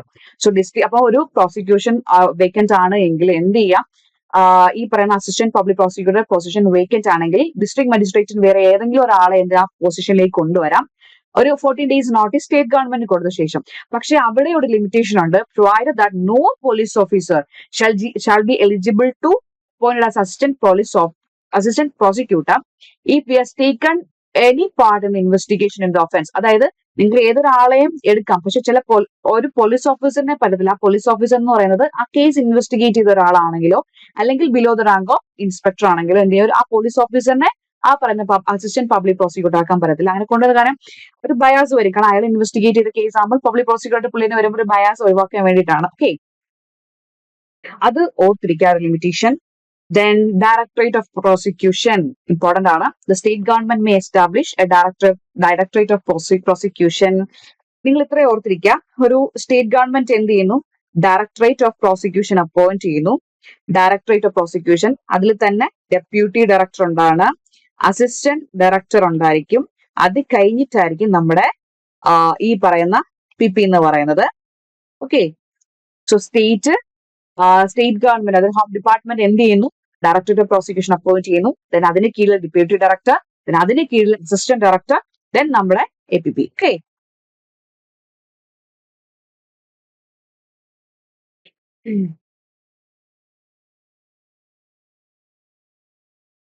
പിന്നെ close 5ലും 6ലും പറയുന്നത് ഈ പറയുന്ന ഇവരുടെ ഒരു എന്താ പറയുന്ന ഈ ഒരു പൊസിഷനെ പറ്റിയാണ്. അതായത് ഈ പറയുന്ന PP എന്ന് പറയുന്നത് ഈ പറയുന്ന അസിസ്റ്റന്റ് കീഴിലായിരിക്കും, അസിസ്റ്റന്റ് ഡെപ്യൂട്ടി ഇതിന്റെ കീഴിലായിരിക്കും, അതിന്റെ കീഴിൽ ഡയറക്ടറിന്റെ കീഴിലായിരിക്കും ഡെപ്യൂട്ടി ഡയറക്ടർ എന്ന് പറയുന്നത്. അതാണ് ഈ ക്ലോസിലെല്ലാം പറയുന്നത്. പിന്നെ ഇവരുടെ പവേഴ്സിനെ പറ്റി ക്ലോസ് 7, 8, 9 ഇവരുടെ ഒരു പവേഴ്സിനെ പറ്റിയാണ് പറയുന്നത്. അത് ജസ്റ്റ് നിങ്ങൾ നോക്കി വെക്കുക. The powers and functions of director of prosecution shall be to monitor cases in which offense are punishable for 10 years or more, or with life imprisonment or with death, to expedite proceedings and to give opinion to filing appeals. ഈ പറയുന്ന close 7ഉം 8ഉം 9ഉം നിങ്ങൾ എന്തായാലും വായിച്ചു വെക്കുക. ചിലപ്പോൾ ചോദിച്ചു വിടാനില്ല. ഇത് ചോദിച്ച് ഞാൻ കണ്ടിട്ടില്ല ഇതുവരെ. ബട്ട് സ്റ്റിൽ നമുക്ക് എക്സ്പെക്ട് ചെയ്യാൻ പറ്റാത്തതുകൊണ്ട് നമുക്കൊന്നും വിടാൻ പറ്റില്ല. അതുകൊണ്ട് തന്നെ നിങ്ങൾ എന്തായാലും വായിച്ചിട്ട് പോവാ. ക്ലോസ് 8 അപ്പം 7ൽ പറഞ്ഞിരിക്കുന്ന ഇവരുടെ പവർ ആണ്. അത് 10 years or more വരുന്ന ഒഫൻസ് പണിഷബിൾ ആയിട്ടുള്ള സിറ്റുവേഷനിൽ എന്ത് ചെയ്യാം, expedite proceedings or give opinion filing appeals ഇതൊക്കെ അവർക്ക് കൊടുക്കാം. ക്ലോസ് 8ൽ പറയുന്നത് powers and functions of deputy director prosecution shall be to examine and scrutinise police report and monitor the cases in which offence are punishable with 7 years or more but less than 10 years. Then assistant ഡയറക്ടറിന്റെ ഇതെന്ന് പറഞ്ഞാൽ punishable for less than 7 years. Just ആ ഒരു ഇത് ഓർത്തിരിക്കാം. ഇവർക്ക് 10 yearsഉം 10 yearsൽ താഴെയും അതുപോലെ 7 years for less than 7 years ഇങ്ങനെയുള്ളത് നിങ്ങൾ ജസ്റ്റ് ഒന്ന് ഓർത്തിരിക്കാൻ മതി. പിന്നെ അതുപോലെ തന്നെ ഇമ്പോർട്ടന്റ് ആണ് ക്ലോസ് 12 എന്ന് പറയുന്നത്. ഈ പറയുന്ന സെക്ഷനും നമ്മുടെ അഡ്വക്കേറ്റ് ജനറലിന് ബാധകമല്ല. ഈ പബ്ലിക് പ്രോസിക്യൂട്ടർ ഈ ഫംഗ്ഷൻസ് പുള്ളി ഒരു പബ്ലിക് പ്രോസിക്യൂട്ടർ ആയിട്ട് ഫംഗ്ഷൻ ചെയ്യുവാണെങ്കിൽ ഈ പറയുന്ന സെക്ഷൻ നമ്മുടെ സെക്ഷൻ 20 എന്ന് പറയുന്നത് പുള്ളിക്ക് ഈ പ്രോസിക്യൂഷൻ ഈ ഇതെന്ന് പറയുന്നത് പുള്ളിക്ക് എന്താണ് ബാധകമല്ല. അതൊരു എക്സെപ്ഷൻ ആണ്. നിങ്ങൾ അത് ഓർത്തിരിക്കുക, ചിലപ്പോൾ ചോദിക്കാൻ ചാൻസ് ഉണ്ട്. ഓക്കെ,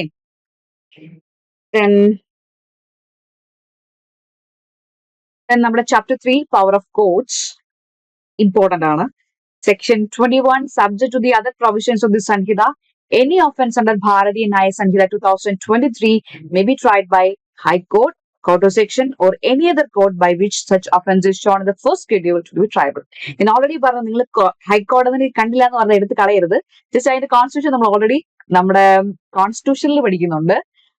അതുകൊണ്ടാണ് അവിടെ അത് എസ്റ്റാബ്ലിഷ്മെന്റിനെ പറ്റി പറയാതിരുന്നത്. സോ ഹൈക്കോടതി ഇപ്പോഴും അവിടെ തന്നെ ഉണ്ട്. സോ അതുകൊണ്ട് തന്നെ അപ്പൊ ഒഫൻസ് ട്രൈ ചെയ്യുന്നത് ആരൊക്കെയാണ്? ഒന്നെങ്കിൽ ഹൈക്കോടതി, അല്ലെങ്കിൽ കോർട്ട് ഓഫ് സെക്ഷൻ, അല്ലെങ്കിൽ നമ്മുടെ ആ പറഞ്ഞില്ലേ ഫസ്റ്റ് സ്കെഡ്യൂളില് ഇന്ന ഒഫൻസ് ഉണ്ട്, ബെയിലബിൾ ആണോ, നോട്ട് ബെയിലബിൾ ആണോ, കോഗ്നിസബിൾ ആണോ, നോട്ട് കോഗ്നിസബിൾ ആണോ, അത് ഏത് കോർട്ട് ട്രൈ ചെയ്യുന്നതും കൂടി ആ ഒരു ലാസ്റ്റ് ആ ഒരു ടേബിളിൽ പറയുന്നുണ്ട്. ആ ഒഫൻസ് ആ കോടതി ആയിരിക്കും അത് ട്രൈ ചെയ്യുന്നത്. Okay, then provided that any offense under section 64 ഈ പറയുന്ന സെക്ഷൽ ഒഫൻസസ് അഗൈൻസ്റ്റ് വിമൻ ആ കേസ് ചെയ്യുമ്പോൾ അതൊരു പ്രിസൈഡ് ചെയ്തിരിക്കുന്ന ഒരു വിമൻ ജഡ്ജ് ആയിരിക്കണം എന്ന് പറയുന്നുണ്ട്. Clause B, any offense under any other law shall, when any court is mentioned in this behalf in such law, be tried by such court, and no court is so mentioned may be tried by. Okay, ചില ആക്ടുകൾ ഉണ്ടല്ലോ, ഇപ്പൊ national green tribunal, അതിലൊക്കെ അവിടുത്തെ green tribunal ആയിരിക്കും എന്ത് ചെയ്യുന്നത്, ഈ പറയുന്ന കാര്യങ്ങളൊക്കെ ഡീൽ ചെയ്യുന്നത്. അങ്ങനെ ഏതെങ്കിലും ഒരു ആക്ടിൽ സ്പെഷ്യൽ കോടതി പറയുന്നുണ്ടെങ്കിൽ ആ കോടതി ആയിരിക്കും അത് ട്രൈ ചെയ്യുന്നത്. ഇനി അങ്ങനെ ഒന്നും പറഞ്ഞിട്ടില്ല, ഒരു കോടതിയെ പറ്റി പറഞ്ഞിട്ടില്ലെങ്കിൽ അത് ട്രൈ ചെയ്യുന്ന ഹൈക്കോടതി, അല്ലെങ്കിൽ അത് ബെയിലബിൾ ആണോ നോൺ ബെയിലബിൾ ആണോ, അല്ലെങ്കിൽ ഫസ്റ്റ് ഷെഡ്യൂളില് പറഞ്ഞിട്ടില്ലേ, ഞാൻ വീണ്ടും പറയുന്നത്, ആ ഫസ്റ്റ് ഷെഡ്യൂൾ ആ ഒഫൻസ് ആരെങ്കിലും ട്രൈ ചെയ്യുന്ന കാര്യം പറഞ്ഞിട്ടുണ്ടെങ്കിൽ ആ കോടതി ആയിരിക്കും ട്രൈ ചെയ്യുന്നത്. ഇത് ക്വസ്റ്റ്യൻ ചോദിച്ചിട്ടുണ്ട് MCQ. ഓക്കെ, ഈ ഒരു ക്ലോസ് ബിയില് അതൊരു ഒഫൻസ് ഇൻ കേസ് ഒരു ഒഫൻസ് ട്രൈ ചെയ്യുന്ന ഏത് കോടതിയാന്ന് പറഞ്ഞിട്ടില്ല എങ്കിൽ ആ ഒഫൻസ് ആരായിരിക്കും ട്രൈ ചെയ്യുന്നത്. സോ ഒന്ന് ഹൈക്കോടതിക്ക് ട്രൈ ചെയ്യാനുള്ള പവർ ഉണ്ട്, അല്ലെങ്കിൽ ഫസ്റ്റ് ഷെഡ്യൂളിൽ ആ ഒഫൻസ് പറഞ്ഞിട്ടുണ്ടെങ്കിൽ ആ ഒഫൻസ് ഏത് കോടതിയെ ട്രൈ ചെയ്യുന്നു പറഞ്ഞിട്ടുണ്ടെങ്കിൽ കോടതിക്കായിരിക്കും അത് ട്രൈ ചെയ്യേണ്ടത്. ഓക്കെ, സെക്ഷൻ 22 പറയുന്നത് high court may pass any sentence authorised by law. Okay, sentence which high court and session judge may pass, അതാണ് സെക്ഷൻ 22 പറയുന്നത്. ഈ ഒരു സാധനം ഇവിടെ കിടക്കുന്നതുകൊണ്ട് എനിക്ക് കാണാൻ പറ്റില്ല. Okay, section 22 sentences which high courts and session judge may pass. അപ്പൊ എന്തൊക്കെയാണ് കൊടുക്കാൻ പറ്റും നമുക്ക് നോക്കാം. സെക്ഷൻ 22 ഇമ്പോർട്ടന്റ് ആണ്. അതുകൊണ്ട് സെക്ഷൻ 21 നിങ്ങൾ ഓർത്തിരിക്കാൻ ഞാൻ ഇപ്പൊ പറഞ്ഞ കാര്യം അത് ഇമ്പോർട്ടന്റ് ആണ്. സെക്ഷൻ 22 എന്ന് പറയുന്നത് ഇമ്പോർട്ടന്റ് ആണ്, ചോദിക്കാൻ വളരെ ഇമ്പോർട്ടന്റ് ഉള്ള ചാൻസ് ഉള്ളതാണ്. 22, 23, 24. സോ ഓക്കെ, അപ്പൊ നമുക്കറിയാം പറയാം ഹൈക്കോടതിക്ക് എന്ത് ചെയ്യാം, may pass any sentence authorised by law, എന്ത് വേണമെങ്കിലും കൊടുക്കാം ഓതറൈസ്ഡ് ബൈ ലോ. സെഷൻ ജഡ്ജിനാണെങ്കിൽ സെയിം തന്നെ ഓതറൈസ്ഡ് ബൈ എനി സെന്റൻസും കൊടുക്കാം. പക്ഷെ ഡെത്ത് സെന്റൻസ് ആണെങ്കിൽ അത് കൊടുക്കേണ്ടത് കൺഫർമേഷൻ, അതായത് ഹൈക്കോടതിയുടെ കൺഫർമേഷൻ കിട്ടിയിട്ട് മാത്രമേ ഡെത്ത് സെന്റൻസ് പ്രൊവൈഡ് ചെയ്യാൻ പറ്റുള്ളൂ. ദെൻ സെക്ഷൻ 23 പറയുന്നത് അത് ഇമ്പോർട്ടന്റ് ആട്ടോ, അത് ഓർത്തിരിക്കണേ. Then section 23 sentence which magistrate may pass, മജിസ്ട്രേറ്റിന് കൊടുക്കാൻ പറ്റുന്ന സെന്റൻസിന്റെ മജിസ്ട്രേറ്റ് കോമ്പറ്റൻസ് നോക്കാം. The court of chief judicial magistrate may pass any sentence authorized by law except a sentence of death or imprisonment for life or imprisonment for a term exceeding 7 years. അപ്പൊ 7 വർഷത്തിൽ കൂടുതലുള്ള ഒരു punishment എന്തെയും കൊടുക്കില്ല. CGM-ന് കൊടുക്കാൻ പറ്റില്ല, അപ്പൊ death കൊടുക്കാൻ പറ്റില്ല, ഇംപ്രിസ്മെന്റ് ഫോർ ലൈഫോ അതുപോലെ imprisonment for a time exceeding 7 years അത് CGM-ന് കൊടുക്കാൻ പറ്റില്ല. ക്ലോസ് 2 പറയുന്നത് court of judicial magistrate of first class JFMC കൊടുക്കാൻ പറ്റുന്ന എന്തൊക്കെയാണ്? നോട്ട് എക്സീഡിങ് 3 years, അപ്പൊ 3 വർഷം വരെ പറ്റത്തുള്ളൂ. 3 വർഷം, അപ്പൊ അപ് ടു 3 years ആണ്. And a fine not exceeding 50,000 rupees or of both or community service. അപ്പം 3 വർഷം വരെ ഇംപ്രിസൺമെന്റും അതുപോലെ 50,000 വരെ ഫൈനും അതുപോലെ തന്നെ 2 വേണമെങ്കിൽ കൊടുക്കാം. അപ്പൊ 3 years പ്ലസ് 50,000. അതുപോലെ തന്നെ കമ്മ്യൂണിറ്റി സർവീസ്, പുതിയൊരു പരിപാടിയാണ് കമ്മ്യൂണിറ്റി സർവീസ് എന്ന് പറയുന്നത്. അതും ഇമ്പോർട്ടന്റ് ആണ്. ഇതിന്റെ എക്സ്പ്ലനേഷനിലാണ് ഡിഫൈൻ ചെയ്തിരിക്കുന്നത്. സെക്ഷൻ 23യുടെ ക്വസ്റ്റ്യൻ ചോദിച്ചിട്ടുണ്ട്. പ്രീവിയസ് നമ്മുടെ മുനിസിപ്പൽ മജിസ്ട്രേറ്റിന്റെ എക്സാമിനൊക്കെ ചോദിച്ചിട്ടുണ്ട്. അപ്പൊ അത് നോക്കിയിട്ട് പോവാം. ഇപ്പൊ സെക്ഷൻ 23 പറയുന്നത് എന്താണ്? ഓർത്തിരിക്കുക, അപ് ടു 3 years വരെ, 3 years എക്സീഡ് ചെയ്യാൻ പാടില്ല, അപ് ടു 3 years. അതുപോലെ 50,000 ആയിരിക്കും ഫൈൻ എന്ന് പറഞ്ഞാൽ രണ്ടും കൊടുക്കാൻ പറ്റും. അതുപോലെ തന്നെ കമ്മ്യൂണിറ്റി സർവീസും. ദെൻ ക്ലോസ് 2 പറയുന്നത് 3 പറയുന്നത് നമ്മുടെ സെക്കൻഡ് ക്ലാസ് മജിസ്ട്രേറ്റിന്റെയാണ്, കുറച്ച് കുറവാണ്. 1 year and not fine not exceeding 10,000 rupees or of both and of community service. Okay, അപ്പൊ സെക്കൻഡ് ക്ലാസ്സിന് എന്താണ് കൊടുക്കാൻ പറ്റുന്നത്? Up to 1 year, then 10,000 rupees fine or both, അതുപോലെ അല്ലെങ്കിൽ കമ്മ്യൂണിറ്റി സർവീസ്. ഓക്കെ, ഇനി എക്സ്പ്ലനേഷൻ നോക്കൂ. കമ്മ്യൂണിറ്റി സർവീസ്, കമ്മ്യൂണിറ്റി സർവീസ് എന്ന് പറഞ്ഞാൽ shall mean the work which a court may order a convict to perform as a form of punishment that benefits the community for which he shall not be entitled to any remuneration. അതായത് പൈസ ഒന്നും കിട്ടത്തില്ല, remuneration ഒന്നുമില്ല, കമ്മ്യൂണിറ്റിക്ക് വേണ്ടി നമ്മൾ ചെയ്യുന്ന ഒരു service ആയിട്ട്. അത് കോടതി പറയും ഏത് വർക്ക് ചെയ്യണമെന്ന്. ചിലപ്പോൾ ചില ആൾക്കാരെ ഈ വയസ്സായ ആൾക്കാരെ നോക്കാൻ വിടാം, ചിലപ്പോൾ വൃത്തിയാക്കാൻ, അങ്ങനെ കുറച്ച് പരിപാടിയുണ്ട്. അപ്പൊ അതാണ് കമ്മ്യൂണിറ്റി സർവീസ് എന്ന് പറയുന്നത്. അപ്പം അത് ഓർത്തിരിക്കുക. എക്സ്പ്രസ് 23യുടെ എക്സ്പ്ലനേഷനിലാണ് കമ്മ്യൂണിറ്റി സർവീസ് ഡിഫൈൻ ചെയ്യുന്നത്. ഓർത്തിരിക്കുക, ഇമ്പോർട്ടന്റ് ആണ്. Then section 24 sentence of imprisonment default of fine.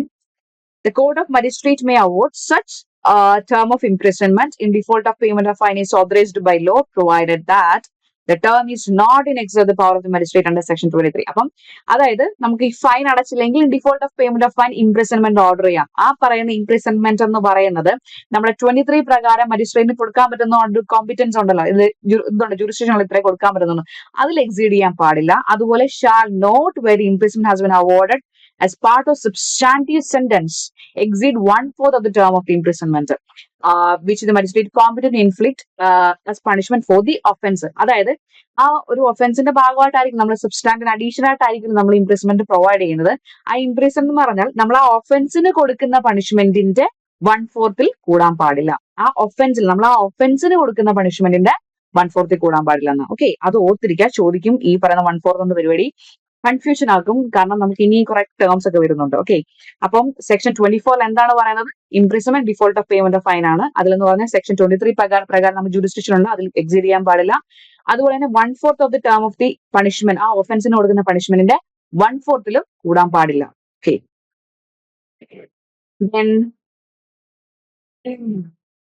May be in addition to substantive, അത് നിങ്ങൾക്ക് അറിയാമല്ലോ, ഞാൻ പറയാൻ അറിയാലോ. ഒരു സബ്സ്റ്റാൻറ്റീവ്, അതായത് നമ്മുടെ സബ്സ്റ്റാൻറ്റീവ് ഒഫൻസിന് കുറച്ച് അഡീഷണൽ ആയിട്ടായിരിക്കും ഇംപ്രിസൺമെന്റ് വരുന്നത്. Section 25 sentence in case of conviction of several offences in one trial.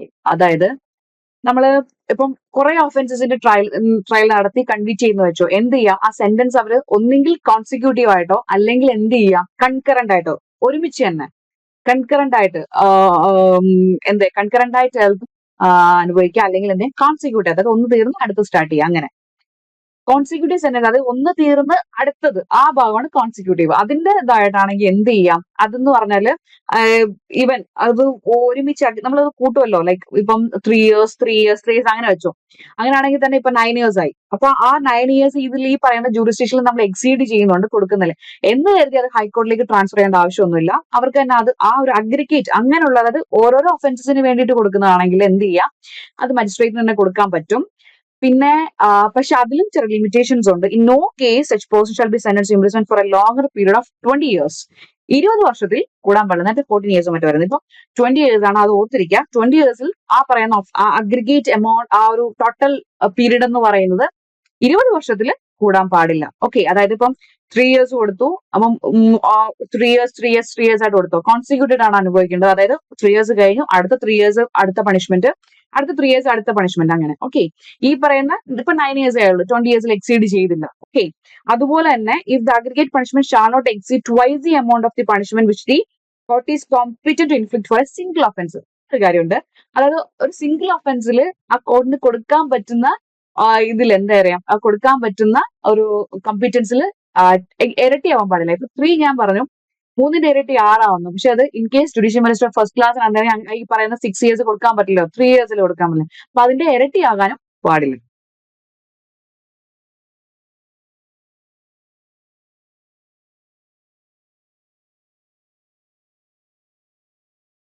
Of section 25, then chapter 4, power of superior officers of police aid to the magistrate and police. Actually ഇതെനിക്ക് സംബന്ധിച്ചൊരു question ഒന്നും ഇതുവരെ ഞാൻ കണ്ടിട്ടില്ല, അതൊന്നും വലിയ important അല്ല. നിങ്ങൾ വേണമെങ്കിൽ എന്തായാലും വായിച്ചു നോക്കൊണ്ട് പോകും, ചിലപ്പോൾ ചോദിച്ചേക്കും, ചോദിക്കട്ടെ. ഓക്കെ, ആ ചാപ്റ്റേഴ്സ് ഒന്നും അത്ര വലിയ ഇമ്പോർട്ടന്റ് അല്ല, അതുകൊണ്ടാട്ടോ. നമുക്ക് അടുത്ത സെക്ഷനിലേക്ക് പോവാം, നമുക്ക് സമയം കളയണ്ട. Chapter 5, arrest of person, important ആണ്. Section 35 when police may arrest without warrant. Okay, police officers without warrant arrest ചെയ്യുന്നത് നമ്മൾ ഓൾറെഡി പറഞ്ഞ കോഗ്നിസബിൾ ഒഫൻസ് ആണ്. സോ ഓർത്തിരിക്കുക, any officer may without an order from a magistrate and without a warrant arrest any person commits in the presence of an officer a cognizable offense. Cognizable offense commit ചെയ്തു, പിന്നെ reasonable information, reasonable complaint കിട്ടിയ ഒരു cognizable offence commit ചെയ്തിട്ടുണ്ട്, which may be less than 7 years. Then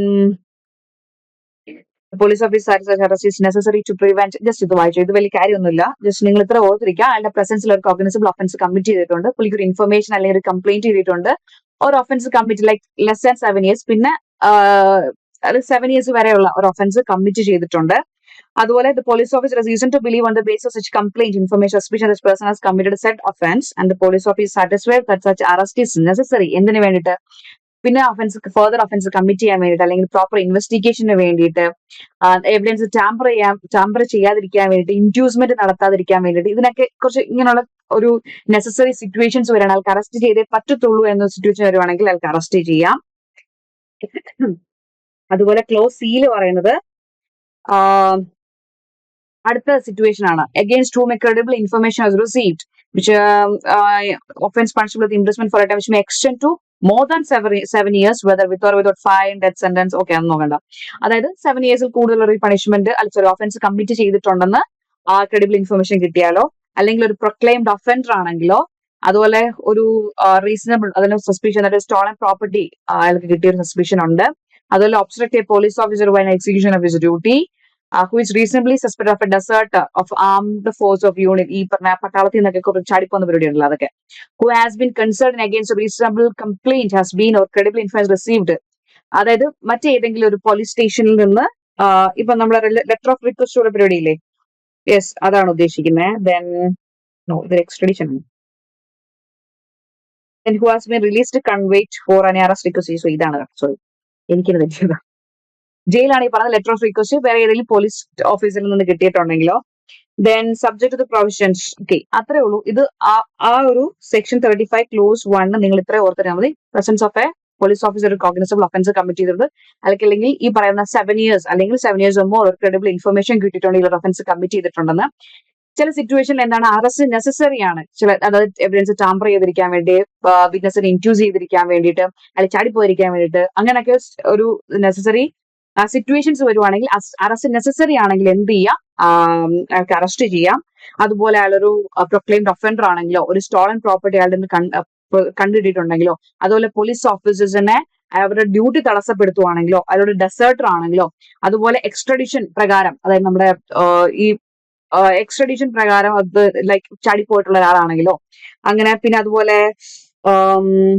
then ഞാൻ പറയാം letter of request, അതായത് വേറെ ഏതെങ്കിലും പോലീസ് ഓഫീസറിന് ഒരു ലെറ്റർ ഓഫ് റിക്വസ്റ്റ് പ്രകാരം അയാൾ അറസ്റ്റ് ചെയ്യേണ്ട ഒരാളാണെങ്കിൽ, ഓക്കെ, അങ്ങനെ സിറ്റുവേഷൻസിൽ എന്ത് ചെയ്യാം, അയാളെ അറസ്റ്റ് ചെയ്യാം, വിത്തൗട്ട് വാറന്റ് അറസ്റ്റ് ചെയ്യാം.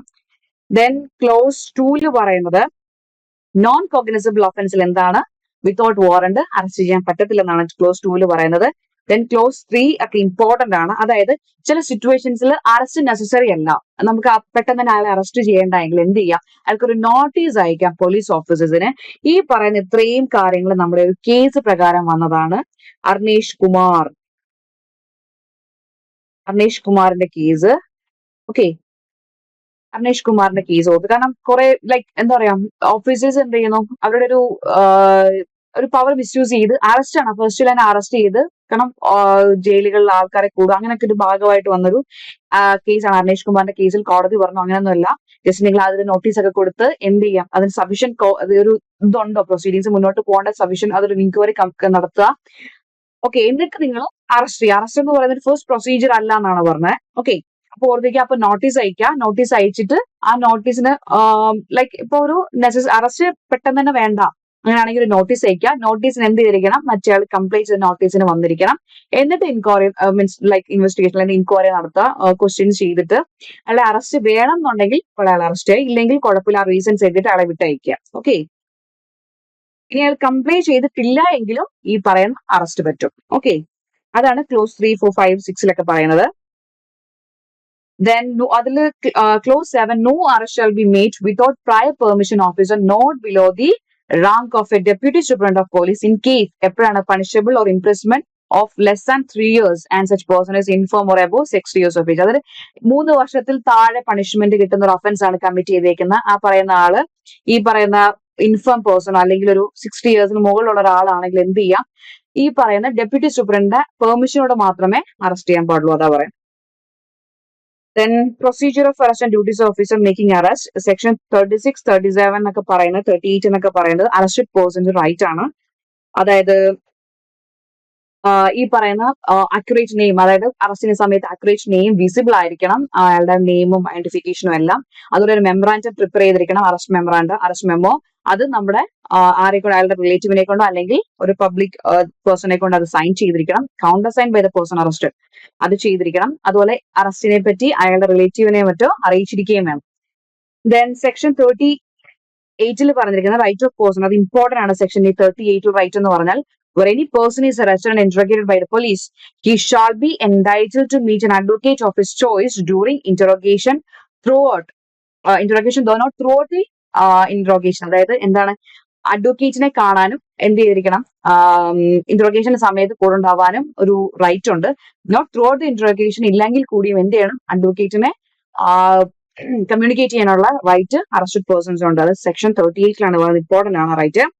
Then section 39, arrest on refusal to give name and residence, അതായത് കറക്റ്റ് ആയിട്ട് പേരും ഒന്നും നൽകിയിട്ടില്ലെങ്കിൽ, even if it is not a cognizable offense, എന്ത് അറസ്റ്റ് ചെയ്യാം, അത് പേര് കിട്ടുന്നിടം വരെ. ഓക്കെ, ഇനി അപ്പോഴും അയാൾ ഫോൾസ് ട്രൂ കൊടുത്തിട്ടില്ല എങ്കിൽ വീണ്ടും അറസ്റ്റ് ചെയ്ത് 24 hours മുമ്പേ നിയറസ്റ്റ് മജിസ്ട്രേറ്റ് മുമ്പിൽ ഹാജരാക്കാനൊക്കെ പറഞ്ഞു വിളിയായിരുന്നില്ല. Section 40, arrest by private person, important ആണ്. സെക്ഷനും നിങ്ങൾ ഓർത്തിരിക്കണം. Arrest by private person section 40 ആണ്. ഈ അറസ്റ്റ് ചെയ്ത് കഴിഞ്ഞാൽ ഏത് സിറ്റുവേഷനിലാണ് അറസ്റ്റ് ചെയ്യുന്നത്, ഒരു non bailable and cognisable offence അയാളുടെ പ്രസൻസിൽ കമ്മിറ്റ് ചെയ്യുവാണെങ്കിൽ ഈ പറയുന്ന പ്രൈവറ്റ് പേഴ്സണ് അക്യൂസ്ഡ് പേഴ്സണെ അറസ്റ്റ് ചെയ്യാം. അല്ലെങ്കിൽ ഓക്കെ, അതായത് ഒരു non bailable and cognisable offence അല്ലെങ്കിൽ ഒരു പ്രൊക്ലെയിംഡ് ഒഫൻഡർ ആണെങ്കിൽ, and without necessary delay within 6 hours. നേരത്തെ 24 hours, ഇപ്പൊ 6 hours ആണ്. 6 മണിക്കൂറിനുള്ളിൽ എന്തിരിക്കണം, ആ അറസ്റ്റ് ചെയ്ത് 6 മണിക്കൂറിനുള്ളിൽ അയാള് നിയറസ്റ്റ് പോലീസ് സ്റ്റേഷനിലേക്ക് ഈ പറയുന്ന അക്യൂസ്ഡ് പേഴ്സൺ ഹാൻഡ് ഓവർ ചെയ്തിരിക്കണം. ഓക്കെ, പിന്നെ അവിടെ ചെന്നിട്ട് അത് കോഗ്നിസിബിൾ അല്ലെങ്കിൽ നോൺ കോഗ്നിസിബിൾ ഒഫൻസ് ആണെന്ന് കണ്ടു കഴിഞ്ഞാൽ, അല്ലെങ്കിൽ സീരിയസ് ഒഫൻസ് ആണെന്ന് കണ്ടു കഴിഞ്ഞാൽ പോലീസ് ഓഫീസർ വേണമെങ്കിൽ ബെയിലിൽ വിട്ടുവയ്ക്കാം.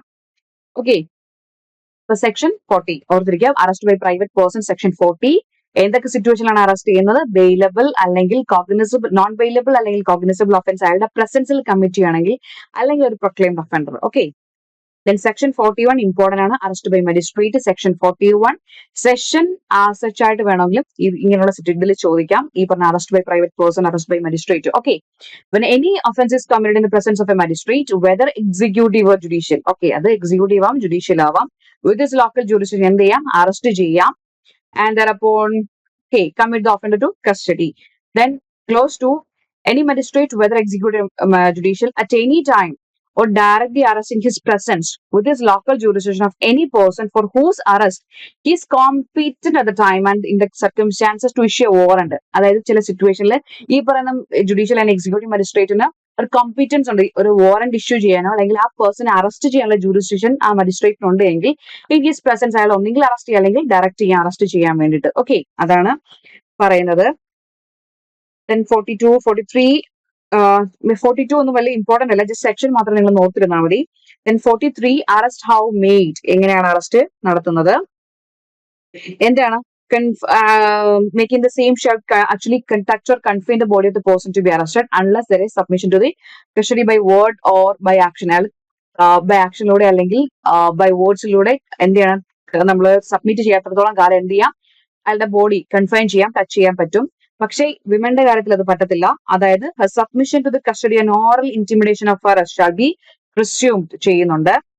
ആൻഡ് അല്ലെങ്കിൽ മറ്റേതെങ്കിലും ഫോഴ്സ്ഫുൾ സർക്കംസ്റ്റാൻസ് ഉപയോഗിക്കാൻ അങ്ങനെ സിറ്റുവേഷൻ വരുമ്പോൾ മാത്രമേ അത് ഉപയോഗിക്കാൻ പാടുള്ളൂ. അതൊരു വിമൻ പോലീസ് ഓഫീസറെ കൂടെ ആയിരിക്കണം.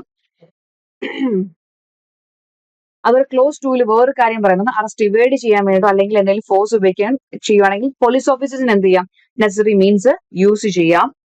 അതുപോലെ ക്ലോസ് 3 ഇമ്പോർട്ടന്റ് ആണ്. ഇതൊരു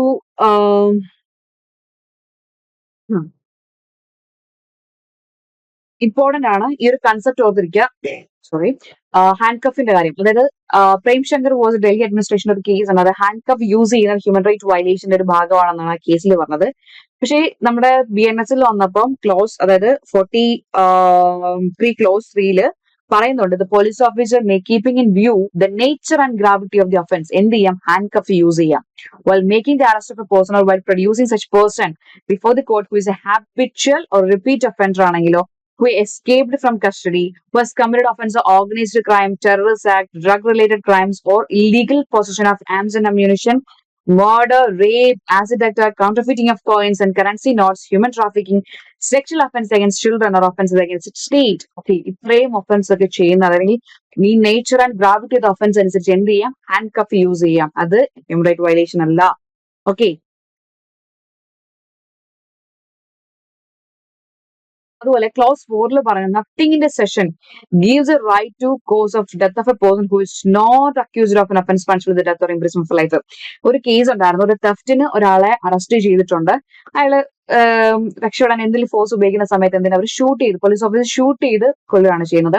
സോ ഈ തെഫ്റ്റ് എന്ന് പറയുന്നത് എന്താണ്, ഡെത്തോ ഇംപ്രിസൺമെന്റ് ഫോർ ലൈഫോ കിട്ടാവുന്ന ഒരു ഒഫൻസ് അല്ല. എന്നിട്ട് കൂടി അവർ ഡെത്ത് കോസ് ചെയ്ത് അതൊരിക്കലും നമുക്ക് എന്താണ് അവരുടെ ഒരു ഡിഫൻസ്, അവർക്ക് ഡിഫൻസ് കിട്ടിയതല്ല, അതൊരു ജസ്റ്റിഫൈബിൾ ബൈ ലോ അല്ല എന്നാണ് കോടതി ആ കേസിൽ പറഞ്ഞത്.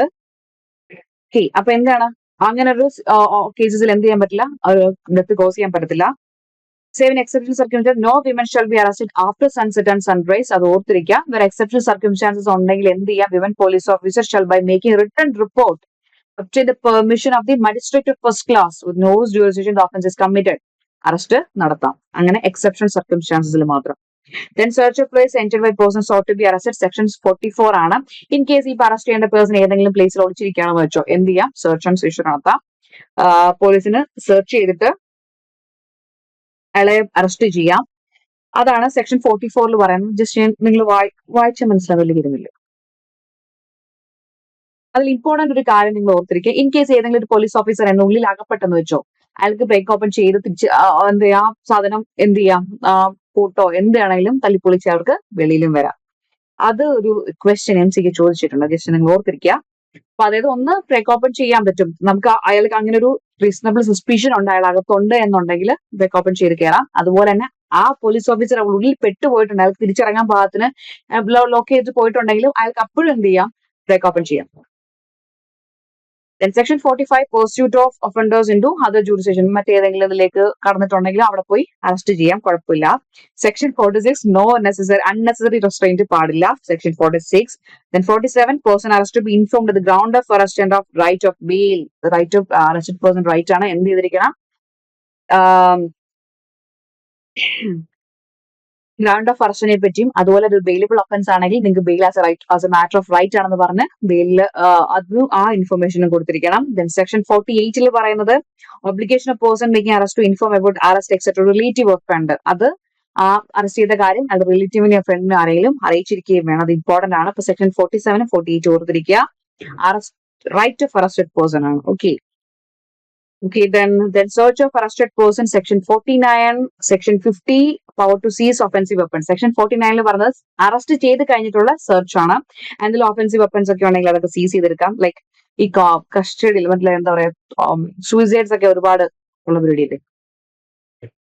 Okay, then section 51 important ആണ് examination of accused by medical practitioner at the request of the police officer. 51, 52, 53 അത് ജസ്റ്റ് ഓർത്തിരിക്കുക. ജസ്റ്റ് 51 പറയുന്നത് പോലീസ് ഓഫീസറിന്റെ റിക്വസ്റ്റിൽ എന്ത് ചെയ്യുന്നത് മെഡിക്കൽ പ്രാക്ടീഷണർ നടത്തുന്ന എക്സാമിനേഷൻ ആണ് സെക്ഷൻ 51 എന്ന് പറഞ്ഞാല്. അതായത് for believing that an examination of his person will afford evidence as to commission of an offense. ഒഫൻസിന്റെ എന്തെങ്കിലും എവിഡൻസ് കിട്ടുമോ ആ ഒരു ഭാഗമായിട്ട് നടത്തുന്ന ഒരു എക്സാമിനേഷൻ ആണിത്. നമ്മൾ മറ്റേ ഈ ഡ്രങ്ക് ആൻഡ് ഡ്രൈവിലൊക്കെ പിടിച്ചു കഴിഞ്ഞിട്ട് ഹോസ്പിറ്റലിൽ കൊണ്ടുപോയില്ലേ, അത് തന്നെ. It shall be lawful for a registered medical practitioner acting at the request of any police officer or any person acting good faith in his error under the direction. പിന്നെ അതുപോലെ ഇവിടെ ഒരു important കാര്യം, to use such force as is reasonable necessary for that purpose. ഇത് actually കഴിഞ്ഞിടത്ത് മുൻസിഫ് മജിസ്ട്രേറ്റിന് ചോദിച്ചൊരു question ആണ്. ഫോഴ്സ് യൂസ് ചെയ്യാൻ പറ്റുമോ ഇല്ലയോ എന്നുള്ളത്. മെഡിക്കൽ പ്രാക്ടീഷണർക്ക് ഫോഴ്സ് യൂസ് ചെയ്യാൻ പറ്റും. ഓക്കെ, അപ്പൊ എന്ത് ചെയ്യാം, to use such force is as reasonably necessary for that പർപ്പസിന് വേണ്ടിയിട്ട് ഫോഴ്സും യൂസ് ചെയ്യാൻ പറ്റും. Then section 52 examination of person accused of rape by medical practitioner. അതും section 52 റേപ്പിന്റെ അത് എക്സാമിൻ ചെയ്യുന്നത് അക്യൂസ്ഡിനെ. അതിൽ ഇമ്പോർട്ടന്റ് എന്ന് പറഞ്ഞാല് സെയിം തന്നെ ഫോഴ്സ് യൂസ് ചെയ്യാൻ പറ്റും. Then reasonable force. ദെൻ പിന്നെ ഒരു കാര്യം ഇവിടെ പറയുന്നത് കൺസെന്റ് ഉണ്ടായിരിക്കണം. അതായത് അവർ കൺസെന്റോടുകൂടി ആയിരിക്കണം എന്ത് ചെയ്തിരിക്കണം ആ എക്സാമിനേഷൻ നടത്തുന്നത്. കൺസെന്റ് ഇല്ലാതെ നടത്തുന്ന എക്സാമിനേഷൻ എന്ന് പറയുന്നത് ഇല്ലീഗൽ ആയിരിക്കും. ദെൻ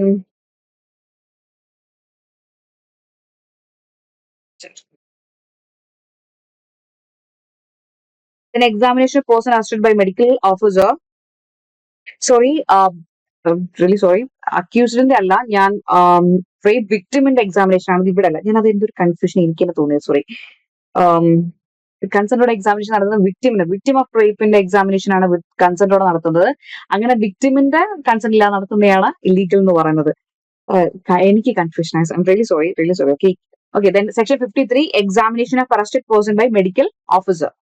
അത് സെക്ഷൻ 53 ഇത് മറ്റു രണ്ട് എക്സാമിനേഷൻ തമ്മിൽ വ്യത്യാസം എന്ന് പറഞ്ഞാൽ ഇത് ആക്ച്വലി അക്യൂസ്ഡിന്റെ, അതായത് അയാൾക്ക് എന്തെങ്കിലും ഈ പോലീസ് ഓഫീസർ ഇഞ്ചുറി അങ്ങനെ എന്തെങ്കിലും അതൊന്നും നോക്കാൻ വേണ്ടിയിട്ടാണ് ഈ പറയുന്ന എക്സാമിനേഷൻ എന്ന് പറഞ്ഞാൽ. when any person is arrested she shall be examined medical officer in the service of central government or state government. Actually ഇത് അക്യൂസ്ഡിന്റെ ബെനിഫിറ്റിന് വേണ്ടി നടന്ന എക്സാമിനേഷൻ ആണ്. ഓക്കെ, ഇപ്പൊ ഇത് നമ്മൾ ആ report കൈമാറുന്നതും അവർക്കായിരിക്കും. The arrested person or person nominated by such arrested person. Okay, നേരത്തെ നമ്മൾ പോലീസ് ഓഫീസേഴ്സ് ആണെങ്കിൽ ഈ എക്സാമിനേഷൻ കഴിഞ്ഞ് നമ്മൾ റിപ്പോർട്ട് കൊടുക്കുന്ന അറസ്റ്റഡ് പേഴ്സൺ അല്ലെങ്കിൽ person nominated by such arrested person ആയിരിക്കും. Okay, then identification of person arrested section 54. ഇത് ആക്ച്വലി നമ്മൾ BSc പഠിക്കുന്നുണ്ട്. ടെസ്റ്റ് ഐഡന്റിഫിക്കേഷൻ പരേഡ് അത് തന്നെയാണ് 54 ഇവിടെ പറയുന്നത്. ഒരു മജിസ്ട്രേറ്റിന് മുമ്പിൽ ടെസ്റ്റ് ഐഡന്റിഫിക്കേഷൻ പറയുന്നത് കുറച്ചും കൂടി എന്താണ് ലൈക്ക് ആ ഒരു എവിഡൻഷ്യൽ വാല്യൂ കുറച്ചും കൂടി റെലവന്റ് ആയിരിക്കും. When a person is arrested on a charge of committing an offence, his identification by any other person or person is considered necessary for the purpose of investigation of such offence. The court having jurisdiction may, on the request of officer in charge of a police station, direct the persons who are acted to subject himself to identification by any person or persons in such manner. എന്ത് ചെയ്യാം, test identification പറയുന്നതിനെ വിധേയമാക്കാം by any person. Okay. ഇനി in case ആ identify ചെയ്യുന്ന ആളെന്ന് പറയുന്നത് കുറച്ച് ഫിസിക്കലി അല്ലെങ്കിൽ മെന്റലി ഡിസേബിൾഡ് ആണെങ്കിൽ സൂപ്പർവിഷൻ ഓഫ് മജിസ്ട്രേറ്റിന് മുമ്പിലായിരിക്കണം നടത്തിയിരിക്കേണ്ടത്. അതൊക്കെയാണ് പറയുന്നത്. ഇത് ഓൾറെഡി നമ്മൾ BSc പഠിക്കുന്നുണ്ട്. Okay, then section 55 then important section 57 and 58 ആണ്. 57 and 58 പറയുന്നത് പറഞ്ഞാൽ person arrested to be taken before magistrate office of police station എത്രയും പെട്ടെന്ന് വിതൗട്ട് ഡിലേ ഹാജരാക്കിയിരിക്കണം. 58 കൃത്യമായിട്ട് പറയുന്നുണ്ട് വിതിൻ 24 hours എന്ത് ചെയ്തിരിക്കണം, മജിസ്ട്രേറ്റിന് മുമ്പിൽ ഹാജരായിരിക്കണം. Whether having jurisdiction or not. Okay, 24 hours.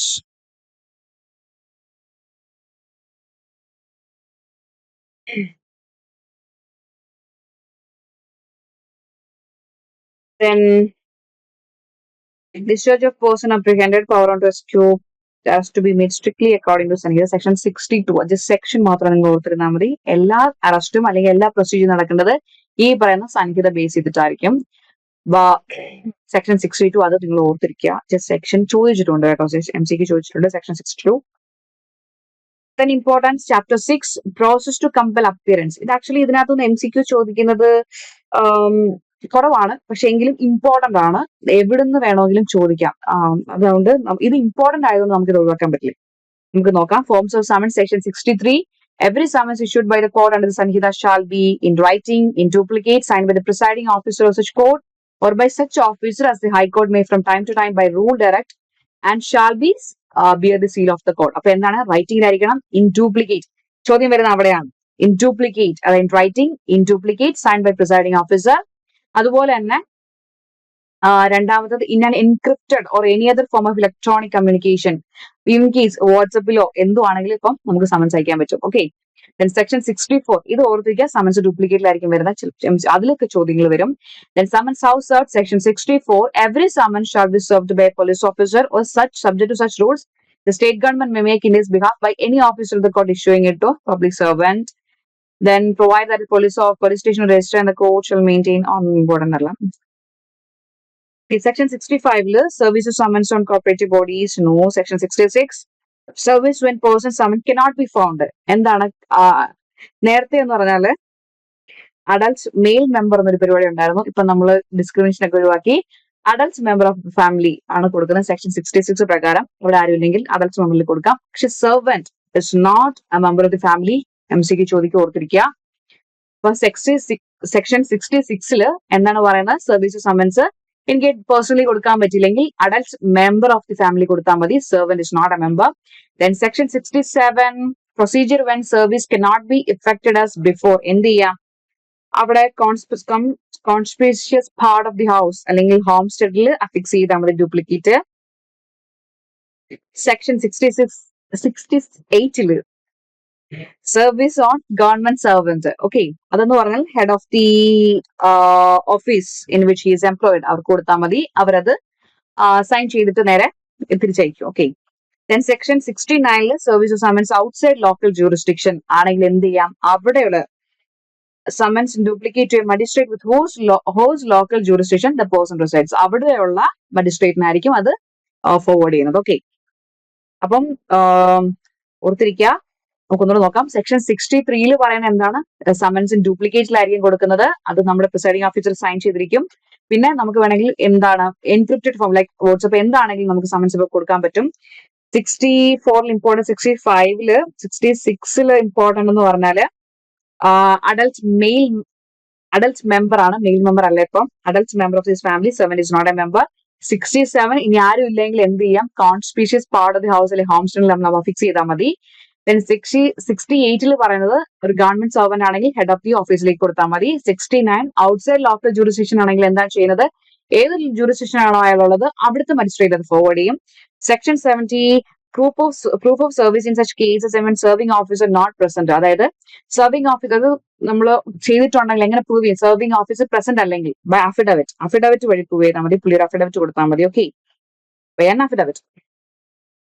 Then close to affidavit mentioned in section shall be attached to the duplicate of the summons and returned to the court. ആ affidavit നമ്മുടെ duplicate തിരിച്ച് കോർട്ടിലേക്ക് വരുമ്പോൾ അതിന്റെ കൂടെ fix ചെയ്തിട്ടുണ്ടായിരിക്കും. Okay. Then 71 service of summons to witness. ഈ പറയുന്ന പോലെ തന്നെയാണ് വിറ്റ്നസിനും കൊടുക്കുന്നത്. ബൈ ഈ പറയുന്ന വാട്സ്ആപ്പ് ഇലക്ട്രോണിക് കമ്മ്യൂണിക്കേഷൻ വഴിയും സമ്മൻസ് ഫോർവേഡ് ചെയ്യാം. Then 72 ഇനി വാറന്റ് ആണ് പറയുന്നത്. Section 72 form of warrant and duration. Every warrant of arrest issued by court under the Sanhita shall be in writing signed by the presiding officer. ഇവിടെ ഡ്യൂപ്ലിക്കേറ്റിന്റെ കാര്യം പറയുന്നില്ല. Okay. Confusion ആക്കരുത്. അതുപോലെ important ആണ് clause two every warrant shall remain in force until it is cancelled by the court. Court cancel ചെയ്യുന്നിടം വരെ അല്ലെങ്കിൽ അത് എക്സിക്യൂട്ട് ചെയ്യുന്നിടം വരെ എന്താണ്? വാലിഡിറ്റി ഉണ്ടായിരിക്കും. ആ റിമെയിൻ ഇൻ ഫോഴ്സിലായിരിക്കും വാറന്റ് ഉണ്ടാവുക. 73 any court issuing a warrant for arrest. ഇത് ബെയിലബിൾ വാറന്റിനെ പറ്റിയാണ് പറയുന്നത്. ബെയിലബിൾ വാറന്റ് അതായത് കോർട്ട് വാറന്റ് ഇഷ്യൂ ചെയ്യുന്ന സമയത്ത് തന്നെ പറയുന്നുണ്ട് ഇത്ര സെക്യൂരിറ്റീസ് അല്ലെങ്കിൽ ഇത്ര സെക്യൂരിറ്റി അല്ലെങ്കിൽ ഇന്ന കാര്യങ്ങളൊക്കെ ചെയ്ത് കഴിഞ്ഞാൽ അപ്പൊ തന്നെ അവൾക്ക് അയാളെ ബെയിൽ കൊടുക്കുന്ന കാര്യം. അതായത് if such person execute a bail bond with sufficient sureties for his attendance before the court at a place. അത് ഈ കോർട്ട് പറയുന്ന സമയത്ത് അവിടെ എത്തും എന്നുള്ള രീതിയിൽ എന്താണ് പുള്ളി ബെയിൽ ബോണ്ട് എക്സിക്യൂട്ട് ചെയ്ത് കഴിഞ്ഞാൽ specified time thereafter until otherwise directed by the court, the officer to whom the warrant is directed shall take such security and shall release such person from custody. Police ഓഫീസർക്ക് എന്ത് ചെയ്യാം, ആ security എടുത്തിട്ട് അയാളെ അപ്പൊ തന്നെ റിലീസ് ചെയ്യാം. Okay, അതാണ് ബെയിലബിൾ വാറന്റ് ആണ്. കാരണം ആ വാറന്റിൽ തന്നെ ഇന്നത്ര ഈ സെക്യൂരിറ്റീസ് ഇപ്പം എമൗണ്ട് എന്തുവാണല്ലോ സെക്യൂരിറ്റി എന്ത് ചെയ്യാം, പ്രൊവൈഡ് ചെയ്ത് കഴിഞ്ഞാൽ അയാളെ റിലീസ് ചെയ്യാൻ ഒരു ബെയിൽ ബോണ്ട് എക്സിക്യൂട്ട് ചെയ്ത് അയാൾ റിലീസ് ചെയ്യാന്ന് പറയുന്നുണ്ട്.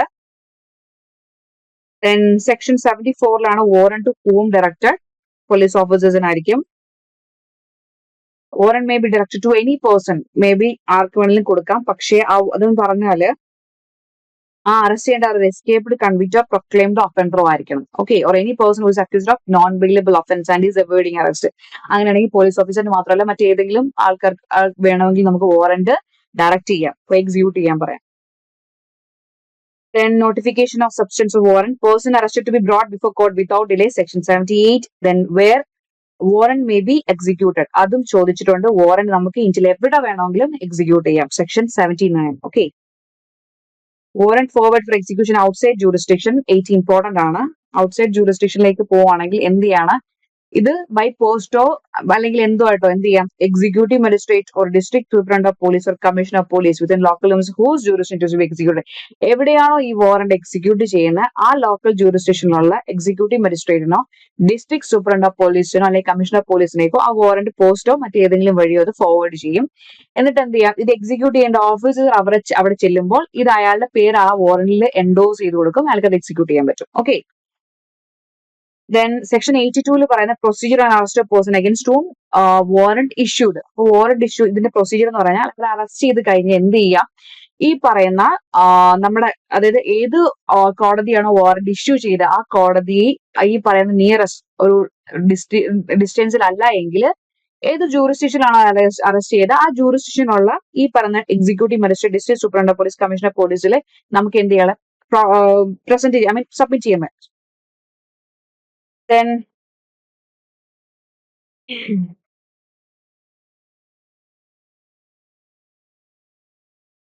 അതെവിടെ പറയുന്നത് which issued the warrant is within 30 kilometres of the place of arrest or nearer than the executive മെൽ. അങ്ങനെയാണെങ്കിൽ നമ്മൾ നേരത്തെ കൊണ്ടുപോകും. ഇനി അത്രയും ദൂരമാണെങ്കിൽ എന്ത് ചെയ്യാം, ഈ പറയുന്ന ജൂറിസ്ഡിക്ഷനുള്ള ഈ എക്സിക്യൂട്ടീവ് മജിസ്ട്രേറ്റ് അല്ലെങ്കിൽ എന്താണ് നമ്മുടെ സൂപ്രണ്ട് ഓഫ് പോലീസ് അല്ലെങ്കിൽ കമ്മീഷണർ മുമ്പിൽ നമ്മൾ അയാളെ പ്രൊഡ്യൂസ് ചെയ്യും. 83 procedure magistrate before whom such person arrested is brought, section 83 അതാണ് പറയുന്നത്. അറസ്റ്റ് ചെയ്ത് കഴിഞ്ഞാൽ നമ്മൾ സാധാരണ ഏത് കോടതിയാണോ അത് ഇഷ്യൂ ചെയ്ത ആളെ ആ കോടതി എന്തൊക്കെ ചെയ്യുന്നത് അത് അവർക്കും ചെയ്യാൻ പറ്റും. ലൈക്ക് ഇൻ കേസ് അതൊരു ബെയിലബിൾ ഒഫൻസ് ആണ് അയാൾക്ക് ബെയിൽ കൊടുക്കാം, അതുപോലെ തന്നെ സെക്യൂരിറ്റി ഫർണിഷ് ചെയ്തിട്ടുണ്ടെങ്കിൽ അയാളെ റിലീസ് ചെയ്യാം. ഓക്കെ, ഇതൊക്കെ ചെയ്യാൻ പറ്റും. അതാണ് സെക്ഷൻ 83 പറയുന്നത്. Then section 84 proclamation and attachment. Okay, ഇനിയിപ്പോ അറസ്റ്റിന്റെ പരിപാടിയെല്ലാം കഴിഞ്ഞു. ഇൻ കേസ് എന്ത് ചെയ്യാൻ പറ്റില്ല, ഈ പറയുന്ന വാറന്റ് ഇഷ്യൂ ചെയ്തിട്ടും അയാള് എന്ത് ചെയ്യുന്നില്ല, വാറന്റ് കംപ്ലൈ ചെയ്യുന്നില്ല, അല്ലാതെ അറസ്റ്റ് ചെയ്യാൻ പറ്റില്ല, നിനക്ക് അറസ്റ്റ് ഇവേഡ് ചെയ്ത് നടക്കുവാണെങ്കിലുള്ള പരിപാടിയാണ് അടുത്തത്, proclamation for person absconding. Section 84 പറയുന്നത് if any court has reason to believe that any person against whom a warrant has been issued by it has absconded or concealing himself so that such warrant cannot be executed. Warrant execute ചെയ്യാൻ പറ്റില്ല, colour arrest evade ചെയ്തുകൊണ്ട് അല്ല അബ്സ്കോണ്ടഡ് ആയിട്ടുണ്ടെങ്കിലോ അല്ലെങ്കിൽ conceal ഒളിച്ചിരിക്കുവാണെങ്കിലും. So the such court may publish a written proclamation requiring him to appear at a specified place in a specified time not less than 30 days from the date of publishing such proclamation. ഓർത്തിരിക്കുക, 30 days, അതായത് proclamation publish ചെയ്ത് 30 ദിവസത്തിനുള്ളിൽ അയാൾ ഹാജരായിരിക്കണം. Okay, publish ചെയ്യുന്നത് ഇന്ന ആള് ഒളിവിൽ നമ്മൾ പത്രത്തിലെ കണ്ടിട്ടില്ലേ, അപ്പൊ അങ്ങനെ വന്നിട്ട് എന്ത് ചെയ്യണം, 30 ദിവസം ആ പബ്ലിക്കേഷൻ നടത്തി 30 ദിവസത്തിനുള്ളിൽ ഹാജരായിരിക്കണം. The proclamation shall be published as follows. It shall be publicly read in conspicuous place of town or village. അയാൾ സാധാരണ താമസിച്ചിരുന്ന വില്ലേജിലോ ടൗണിലോ അത് പബ്ലിക്കായിട്ട് വായിക്കും. പബ്ലിക് പ്ലേസിൽ അത് അഫിക്സ് ചെയ്യും. And copy there shall be conspicuous part of the court of നമ്മുടെ കോർട്ട് ഹൗസിന്റെ കോൺസ്പിഷ്യസ് പാർട്ടിലും അത് അഫിക്സ് ചെയ്യും. Then the statement in writing by court issuing the proclamation, അതായത് പ്രൊക്ലമേഷൻ ഇഷ്യൂ ചെയ്ത കോഡിന്റെ റിട്ടേൺ സ്റ്റേറ്റ്മെന്റ് ലൈക്ക് ഞങ്ങൾ ഇന്ന് ഇതുപോലെ ഡ്യൂലി പബ്ലിഷ് ചെയ്തു എന്ന് പറയുന്ന ഒരു കൺക്ലൂസീവ് പ്രൂഫ് ആണ്. നമ്മൾ നേരത്തെ പറഞ്ഞ റിക്വയർമെന്റ്സ് ഒക്കെ സാറ്റിസ്ഫൈ ചെയ്തിട്ടുള്ള കൺക്ലൂസീവ് പ്രൂഫ് ആണ് ആ ഒരു സ്റ്റേറ്റ്മെന്റ് എന്ന് പറഞ്ഞത്. ദെൻ ക്ലോസ് 4 പറഞ്ഞിരിക്കുന്നത് ഇമ്പോർട്ടന്റ് ആണ്. ക്ലോസ് 4 എന്ന് പറഞ്ഞാല് അതായത് in respect of a person accused of an offense is made punishable with imprisonment of 10 years or more or imprisonment for life or death with under Bharatiya Nyaya Sanhita under any other law for the time being in force, and such person fails to appear at the specified place and time required by the proclamation. ഇപ്പൊ ഓർത്തിരിക്കാം, BNS 10 years or more അല്ലെങ്കിൽ imprisonment for life or അല്ലെങ്കിൽ ഡെത്തോ punishable ആയിട്ടുള്ള offence commit ചെയ്ത ഒരാളാണ്. അയാൾ ഈ പറയുന്ന proclamation കൊടുത്തിട്ടും 30 ഡേയ്സിനുള്ളിൽ വന്നിട്ടില്ല എങ്കിൽ അയാളെ നമ്മൾ എന്താണ് ഒരു പ്രൊക്ലെയിംഡ് ഒഫൻഡർ ആയിട്ട് പ്രൊനൗൺസ് ചെയ്യും. ഓക്കെ, അയാളത് പ്രൊക്ലെയിംഡ് ഒഫൻഡർ ആയിരിക്കും. Such person fails to appear at a specified place and a time required by the proclamation. The court, after making such inquiry, as a thing which pronounce him as a proclaimed offender. അത് ഓർത്തിരിക്കുക, എപ്പോഴാണ് അയാളെ proclaimed offender ആക്കുന്നതെന്ന് പറഞ്ഞാൽ and make a declaration to that effect. അതായത് എപ്പോഴാണ് അയാളെ proclaimed offender ആയിട്ട് ഡിക്ലെയർ ചെയ്യുന്നത്? അതായത് BNS അതായത് 10 years or more അല്ലെങ്കിൽ ഡെത്തോ imprisonment for life or imprisonment for a time exceeding 10 years അല്ലെങ്കിൽ 10 years or more ചെയ്ത് കഴിഞ്ഞാൽ ആ ഒഫൻസ് കമ്മിറ്റ് ചെയ്ത ഒരാളാണ്. പ്രൊക്ലമേഷൻ ചെയ്തിട്ടും എന്താണ് ആ 30 ഡേയ്സിനുള്ളിൽ അയാൾ വന്നിട്ടില്ലെങ്കിൽ അല്ലെ പ്രൊക്ലെയിംഡ് ഒഫൻഡർ ആയിട്ട് കോടതി ഡിക്ലെയർ ചെയ്യും. ഓക്കെ, അത് ഓർത്തിരിക്കുക, ഇമ്പോർട്ടന്റ് ആണ്, ചോദിക്കാൻ ചാൻസ് ഉണ്ട്. Section 85 attachment of property of person absconding. എന്ത് ചെയ്യാം? ഈ പറയുന്ന അബ്സ്കോണ്ടഡ് ആയിട്ടുള്ള ആൾക്കാരെ അവസാനത്തെ ഒരു പരിപാടിയാണ് അറ്റാച്ച്മെന്റ് ഓഫ് പ്രോപ്പർട്ടി എന്ന് പറയുന്നത്. അങ്ങനെയെങ്കിലും അയാൾ വരട്ടെ എന്നിരിക്കും. സെക്ഷൻ 85 പ്രകാരം എന്താണ് അറ്റാച്ച്മെന്റ് എന്ന് പറയുന്നത്? The court issuing a proclamation under section 84 for reasons to be recorded in writing at any time after the issue of proclamation issue ചെയ്തതിനു ശേഷം order the attachment of any property movable or immovable or both belonging to the proclaimed offender. Proclaimed personന്റെ എന്താണ് ഈ പറയുന്ന property attach ചെയ്യാനായിട്ടുള്ള order കോടതിയുടെ after proclamation. Provide that where at the time of issue of proclamation the court is satisfied by affidavit or otherwise that the person in relation to whom the proclamation is to be issued is about. അതായത് ഈ പറയുന്ന ഈ property attach ചെയ്യുന്നത് പ്രൊക്ലമേഷന് ശേഷമാണ് നിർബന്ധമില്ല. Proclamation കൊടുക്കുന്നതിന്റെ കൂട്ടത്തിൽ തന്നെ നമുക്ക് കൊടുക്കാൻ പറ്റും. എപ്പോഴാണെന്ന് വെച്ചാൽ ഈ പറയുന്ന കോടതിക്ക് തോന്നുവാണ് അയാൾ ഈ പ്രോപ്പർട്ടി പെട്ടെന്ന് ഡിസ്പോസ് ചെയ്യാൻ ശ്രമിക്കുവാണെങ്കിലോ അല്ലെങ്കിൽ ഈ പ്രോപ്പർട്ടിയുടെ ഏതെങ്കിലും ഭാഗമോ അല്ലെങ്കിൽ മൊത്തമായിട്ട് റിമൂവ് ചെയ്യാൻ ഈ കോടതിന്റെ ജൂറിസ്ഡിക്ഷനിൽ റിമൂവ് ചെയ്യാൻ ശ്രമിക്കുവാണെങ്കിലോ, okay, like movable removal property ആണ്. അപ്പൊ എന്ത് ചെയ്യാം? കോടതിക്ക് എന്ത് ചെയ്യാം? അറ്റാച്ച്മെന്റ് ആ പ്രോപ്പർട്ടി സൈമൾട്ടേനിയസ് അല്ല പ്രൊക്ലമേഷന്റെ കൂടെ തന്നെ എന്ത് ചെയ്യാം?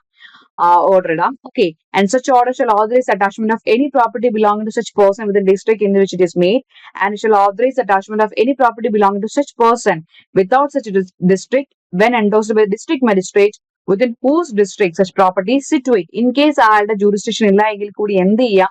ഡിസ്ട്രിക്ട് മജിസ്ട്രേറ്റ് എൻഡോഴ്സ്മെന്റ് എന്ത് ചെയ്യാം? പ്രോപ്പർട്ടി അറ്റാച്ച് ചെയ്യാം.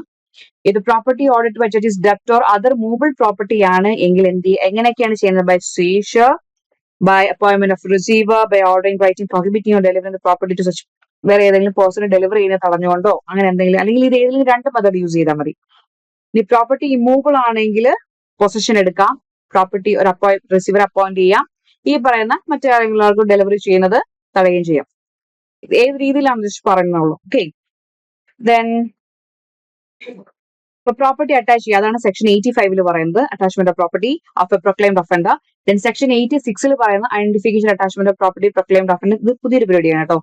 അതായത് നമ്മുടെ പോലീസ് ഓഫീസറിന്റെ റിക്വസ്റ്റ് പ്രകാരം എന്ത് ചെയ്യാം? The process requesting assistance from a court authority in contracting state for identification. മറ്റേതെങ്കിലും ഇപ്പൊ ലൈക്ക് നമ്മുടെ ഇതിലല്ല, മറ്റേതെങ്കിലും ഇതിലാണ് കോൺട്രാക്ടിങ് സ്റ്റേറ്റിലാണെങ്കിൽ ഇതിലാണ് ഈ പറയുന്ന പ്രോപ്പർട്ടി എങ്കിൽ എന്ത് ചെയ്യാം? നമുക്ക് കോടതിക്ക് ഒരു ആപ്ലിക്കേഷൻ കൊടുക്കാം റിക്വസ്റ്റ് ചെയ്യാൻ വേണ്ടിയിട്ട്. അവിടെയുള്ള ആരെങ്കിലും വെച്ചിട്ട് അത് ഒന്നെങ്കിൽ ഏത് പ്രോപ്പർട്ടി ഒന്ന് ഐഡന്റിഫൈ ചെയ്യാം, കാരണം അറ്റാച്ച്മെന്റിന് വേണ്ടിയിട്ട്. Then claims and objection 87 important ആണ്. Claims and objection എന്ന് പറഞ്ഞത്, if any claim is preferred to or objection made to the attachment of any property attached under section 85 within 6 months, 6 മാസത്തിനുള്ളിൽ എന്ത് ചെയ്തിരിക്കണം? അങ്ങനെ എന്തെങ്കിലും ക്ലെയിമോ ഒബ്ജക്ഷൻസോ ഉണ്ടെങ്കിൽ 6 മാസത്തിനുള്ളിൽ നമ്മൾ ക്ലെയിം ഒബ്ജക്ട് ചെയ്തിരിക്കണം. പക്ഷെ ഇത് ഒബ്ജക്ട് ചെയ്യുന്ന പ്രൊക്ലെയിം പേഴ്സൺ ആയിരിക്കത്തില്ല, മറ്റേതെങ്കിലും പേഴ്സൺ അല്ലെങ്കിൽ ആ പ്രോപ്പർട്ടിയിൽ എന്തെങ്കിലും ഇൻട്രസ്റ്റോ എന്തെങ്കിലും ഉള്ള ഒരാളായിരിക്കും അത് ചെയ്യുന്നത്. വിതിൻ 6 months അങ്ങനെ ഒരു പ്രോപ്പർട്ടി അറ്റാച്ച് ചെയ്ത് 6 മാസത്തിനകം അങ്ങനെ ക്ലെയിം കൊടുത്തിരിക്കണം. ദെൻ അതുപോലെ തന്നെ ഇൻ കേസ് ആ സമയത്ത് ആൾ മരിക്കുക അങ്ങനെ ചെയ്താൽ അയാളെ ലീഗൽ റെപ്രസെന്റേറ്റീവ് വേണമെങ്കിലും ചെയ്യാം. അതുപോലെ തന്നെ ഈ ക്ലെയിം അലോ ചെയ്തിട്ടില്ല എങ്കിൽ വിത്തിൻ 1 ഇയറിനുള്ളിൽ എന്ത് ചെയ്യാം? എസ്റ്റാബ്ലിഷ്മെന്റ് റൈറ്റ് സ്യൂട്ട് നമ്മൾ ഇൻസ്റ്റിറ്റ്യൂട്ട് ചെയ്യുമല്ലോ, എസ്റ്റാബ്ലിഷ്മെന്റ് ഓഫ് ടൈറ്റിൽ. ഓക്കെ, അതിന് വേണ്ടിയിട്ട് എന്ത് ചെയ്യാം? വിത്തിൻ 1 ഇയറിനുള്ളിൽ തന്നെ സ്യൂട്ട് ഇൻസ്റ്റിറ്റ്യൂട്ട് ചെയ്യണം. ദെൻ സെക്ഷൻ 88 പറയുന്നത് release, sale and restoration of attached property. Section 88 അതായത് ക്ലെയിംഡ് ഒഫൻഡർ തിരിച്ചു വന്നു, കോർട്ട് ഷാൽ മേക്ക് എന്ത് ചെയ്യാം? പ്രോപ്പർട്ടി അറ്റാച്ച്മെന്റ് ആ ഒരു ടൈമിനുള്ളിൽ വന്നു കഴിഞ്ഞാൽ എന്ത് ചെയ്യാം? പ്രോപ്പർട്ടി അറ്റാച്ച്മെന്റ് റിമൂവ് ചെയ്യാം. പക്ഷെ വന്നത് കുറച്ച് ലേറ്റ് ആയി പോയിട്ടുണ്ടെങ്കിൽ വെച്ചോ, അതായത് ഈ പറയുന്ന പ്രോപ്പർട്ടി അറ്റാച്ച് ചെയ്ത് നമ്മുടെ ഇത് കഴിഞ്ഞ തന്നെ 6 മാസത്തിന് ശേഷം മാത്രമേ ഇതൊരു വിൽക്കത്തുള്ളൂ. 6 മാസം കഴിഞ്ഞിട്ടേ വിൽക്കത്തുള്ളൂ ഈ അറ്റാച്ച് ചെയ്ത് കഴിഞ്ഞാൽ കൂടി.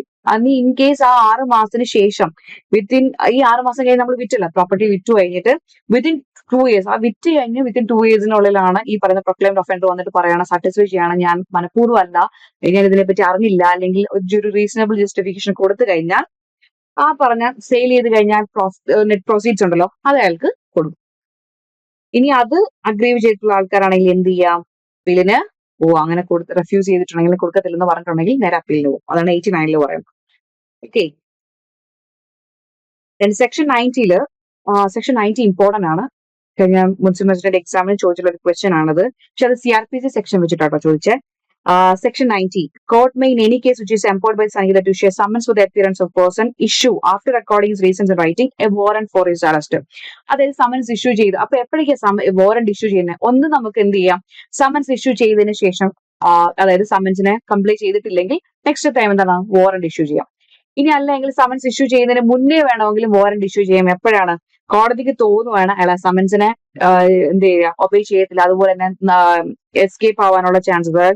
If it either before issue of summons or after issue of same, but before the time fixed for his appearance, court see reason to believe that he has absconded or will not obey the summons. അങ്ങനെയാണെങ്കിൽ സമ്മൻസിന് മുന്നേ തന്നെ warrant issue ചെയ്യാം. Then Section 91, 92, 93, just power to take bail or bail bond for appearance, then arrest on breach of bond or bail bond appearance. Just അത് ഓർത്തിരുന്നു. Sections ഓർത്തിരിക്കുക, important ആണ്. ചിലപ്പോൾ sections ആ സെക്ഷനെ ചോദിച്ചിരിക്കുക ഇതിന്റെയൊക്കെ. Then process to compel the production of things, അതാണ് in chapter 7 പറയുന്നത്. Section 94, അതായത് മറ്റെന്തെങ്കിലും സാധനങ്ങളുടെ ആവശ്യമുണ്ട്, നമ്മുടെ ഇൻവെസ്റ്റിഗേഷൻ എൻക്വയറിക്കോ എന്തെങ്കിലും ഏതെങ്കിലും ഒരു തിങ്സിന്റെ ആവശ്യം ഉണ്ടെങ്കിൽ അതെന്ത് ചെയ്യാം, നമുക്കത് സീസ് ചെയ്യാനുള്ള power. Like when any court or officer in charge of a police station considers that the production of a document, electronic communication, including communication device, which is likely to contain digital evidence or other thing is necessary or desirable for the purpose of an investigation, inquiry, trial, other proceedings under the Sanhita, എന്ത് ചെയ്യാം, by or before such court or officer, the court may issue summons or such officer may by written order, either in physical form or electronic form, require the person in whose possession of power such document or thing is believed to be to attend and produce it. നമ്മൾ CPC-ലൊക്കെ പഠിക്കുന്നതുകൊണ്ട് തന്നെ എന്ത് ചെയ്യാം, document produce ചെയ്യാൻ പറയാം. ഡോക്യുമെന്റോ അല്ലെങ്കിൽ അയാളുടെ കയ്യിലുള്ള things like അതൊരു ഇലക്ട്രോണിക് എവിഡൻസ് എന്തോ ആയിക്കോട്ടെ, എന്ത് ചെയ്യാം, ഇൻവെസ്റ്റിഗേഷൻ എൻക്വയറിക്കോ ട്രയലിനോ അത് അത്യാവശ്യമാണെന്ന് കണ്ടു കഴിഞ്ഞാൽ അത് ആരുടെ പൊസിഷനിലാണോ ഉള്ളത് അയാളോട് അത് സബ്മിറ്റ് ചെയ്യാൻ പറയാം. Any person required under this section merely to produce a document or other thing shall be deemed to comply with the requisition if he causes a document to produce. അതായത് ഡോക്യുമെന്റ്സ് അങ്ങനെ സാധനങ്ങൾ produce ചെയ്യാൻ അയാൾ തന്നെ വരണമെന്നില്ല, അത് എന്ത് ചെയ്യാം, പ്രൊഡ്യൂസ് ചെയ്താൽ തന്നെ അത് കംപ്ലൈ ചെയ്തു നമ്മൾ കണക്കിലെടുക്കും, അത് ഉദ്ദേശിക്കുന്നത്. പക്ഷെ ഇതിലൊരു എക്സെപ്ഷൻസ് ഉണ്ട്. Nothing in this shall be to affect any section 129, 130 Bharatiya Sakshya Adhiniyam or the bankers book, അതായത് പബ്ലിക് ഇതൊക്കെ ഉണ്ടല്ലോ, അതിൽ നമ്മൾ ഇത് പറ്റത്തില്ല. To official communication, public records, കുറെ കാര്യങ്ങൾ നമ്മൾ ഇത് ലിമിറ്റേഷൻസ് പറയുന്നില്ല, അതിലൊന്നും ഇത് അപ്ലൈ ചെയ്യില്ല. And to apply to letter, post card, other document or any parcel or thing in the custody of a postal authority. ഈ ക്ലോസ് ബിയിൽ പറയുന്ന സാധനം സെക്ഷൻ 95 അത് പ്രത്യേകം ചില അതോറിറ്റിക്ക് മാത്രമേ അങ്ങനെ ഒരു ഓർഡർ ഇടാൻ പറ്റത്തുള്ളൂ. അതവിടെ പറയുന്നത് section 95 district magistrate, chief judicial magistrate, court of session or high court എന്ത് ചെയ്യാം, ഇൻവെസ്റ്റിഗേഷൻ എൻക്വയറിയിൽ ഈ പറയുന്ന പോസ്റ്റൽ അതോറിറ്റി എടുത്ത് ആ ഡോക്യുമെന്റ് ഡെലിവർ ചെയ്യാൻ പറയാം. ഇതെന്ന് പറഞ്ഞാൽ ഈ കാരണം പോസ്റ്റൽ ഈ പോസ്റ്റൽ അതോറിറ്റിയോട് ഇങ്ങനൊരു ലിമിറ്റേഷൻ കൊണ്ടുവരുന്ന കാരണം അതൊരു പ്രൈവസി എൻക്രോച്ച് ചെയ്യുന്ന ഇതാണ് ഒരു പേഴ്സന്റെ. അതുകൊണ്ട് തന്നെ എന്ത് ചെയ്യാം, പോസ്റ്റൽ അതോറിറ്റിയുടെ അടുത്ത് ഈ ഒരു ഡെലിവറി ചെയ്യേണ്ട, അതായത് court may require the postal authority to deliver the document, parcel or thing to such person as a magistrate or court director. അവർ ഡയറക്ട് ചെയ്യുന്ന പേഴ്സണിലായിരിക്കണം നിങ്ങൾ എന്ത് ചെയ്തിരിക്കണം, അത് ഡെലിവറി ചെയ്യണമെന്ന് പറഞ്ഞിരിക്കണം. ഓക്കെ, ഈ പോസ്റ്റൽ ആ ഒരു ഞാൻ ഓർത്ത് പറഞ്ഞത് ഒരു പ്രൈവസി എൻക്രോച്ച് ചെയ്യുന്ന സാധനം വേണ്ടതാണ്, എല്ലാവർക്കും ഒന്നും ആ ഒരു അതോറിറ്റി കൊടുത്തിട്ടില്ല.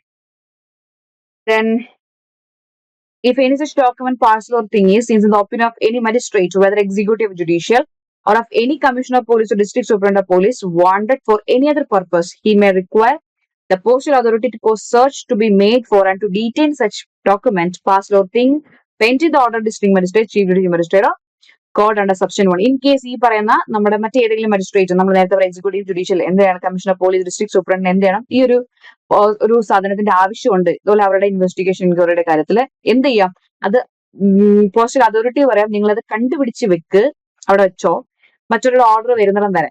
മനസ്സിലായോ? ആ ഓർഡർ കിട്ടിക്കഴിഞ്ഞാൽ എന്ത് ചെയ്യാം, അത് ഡെലിവർ ചെയ്യാം.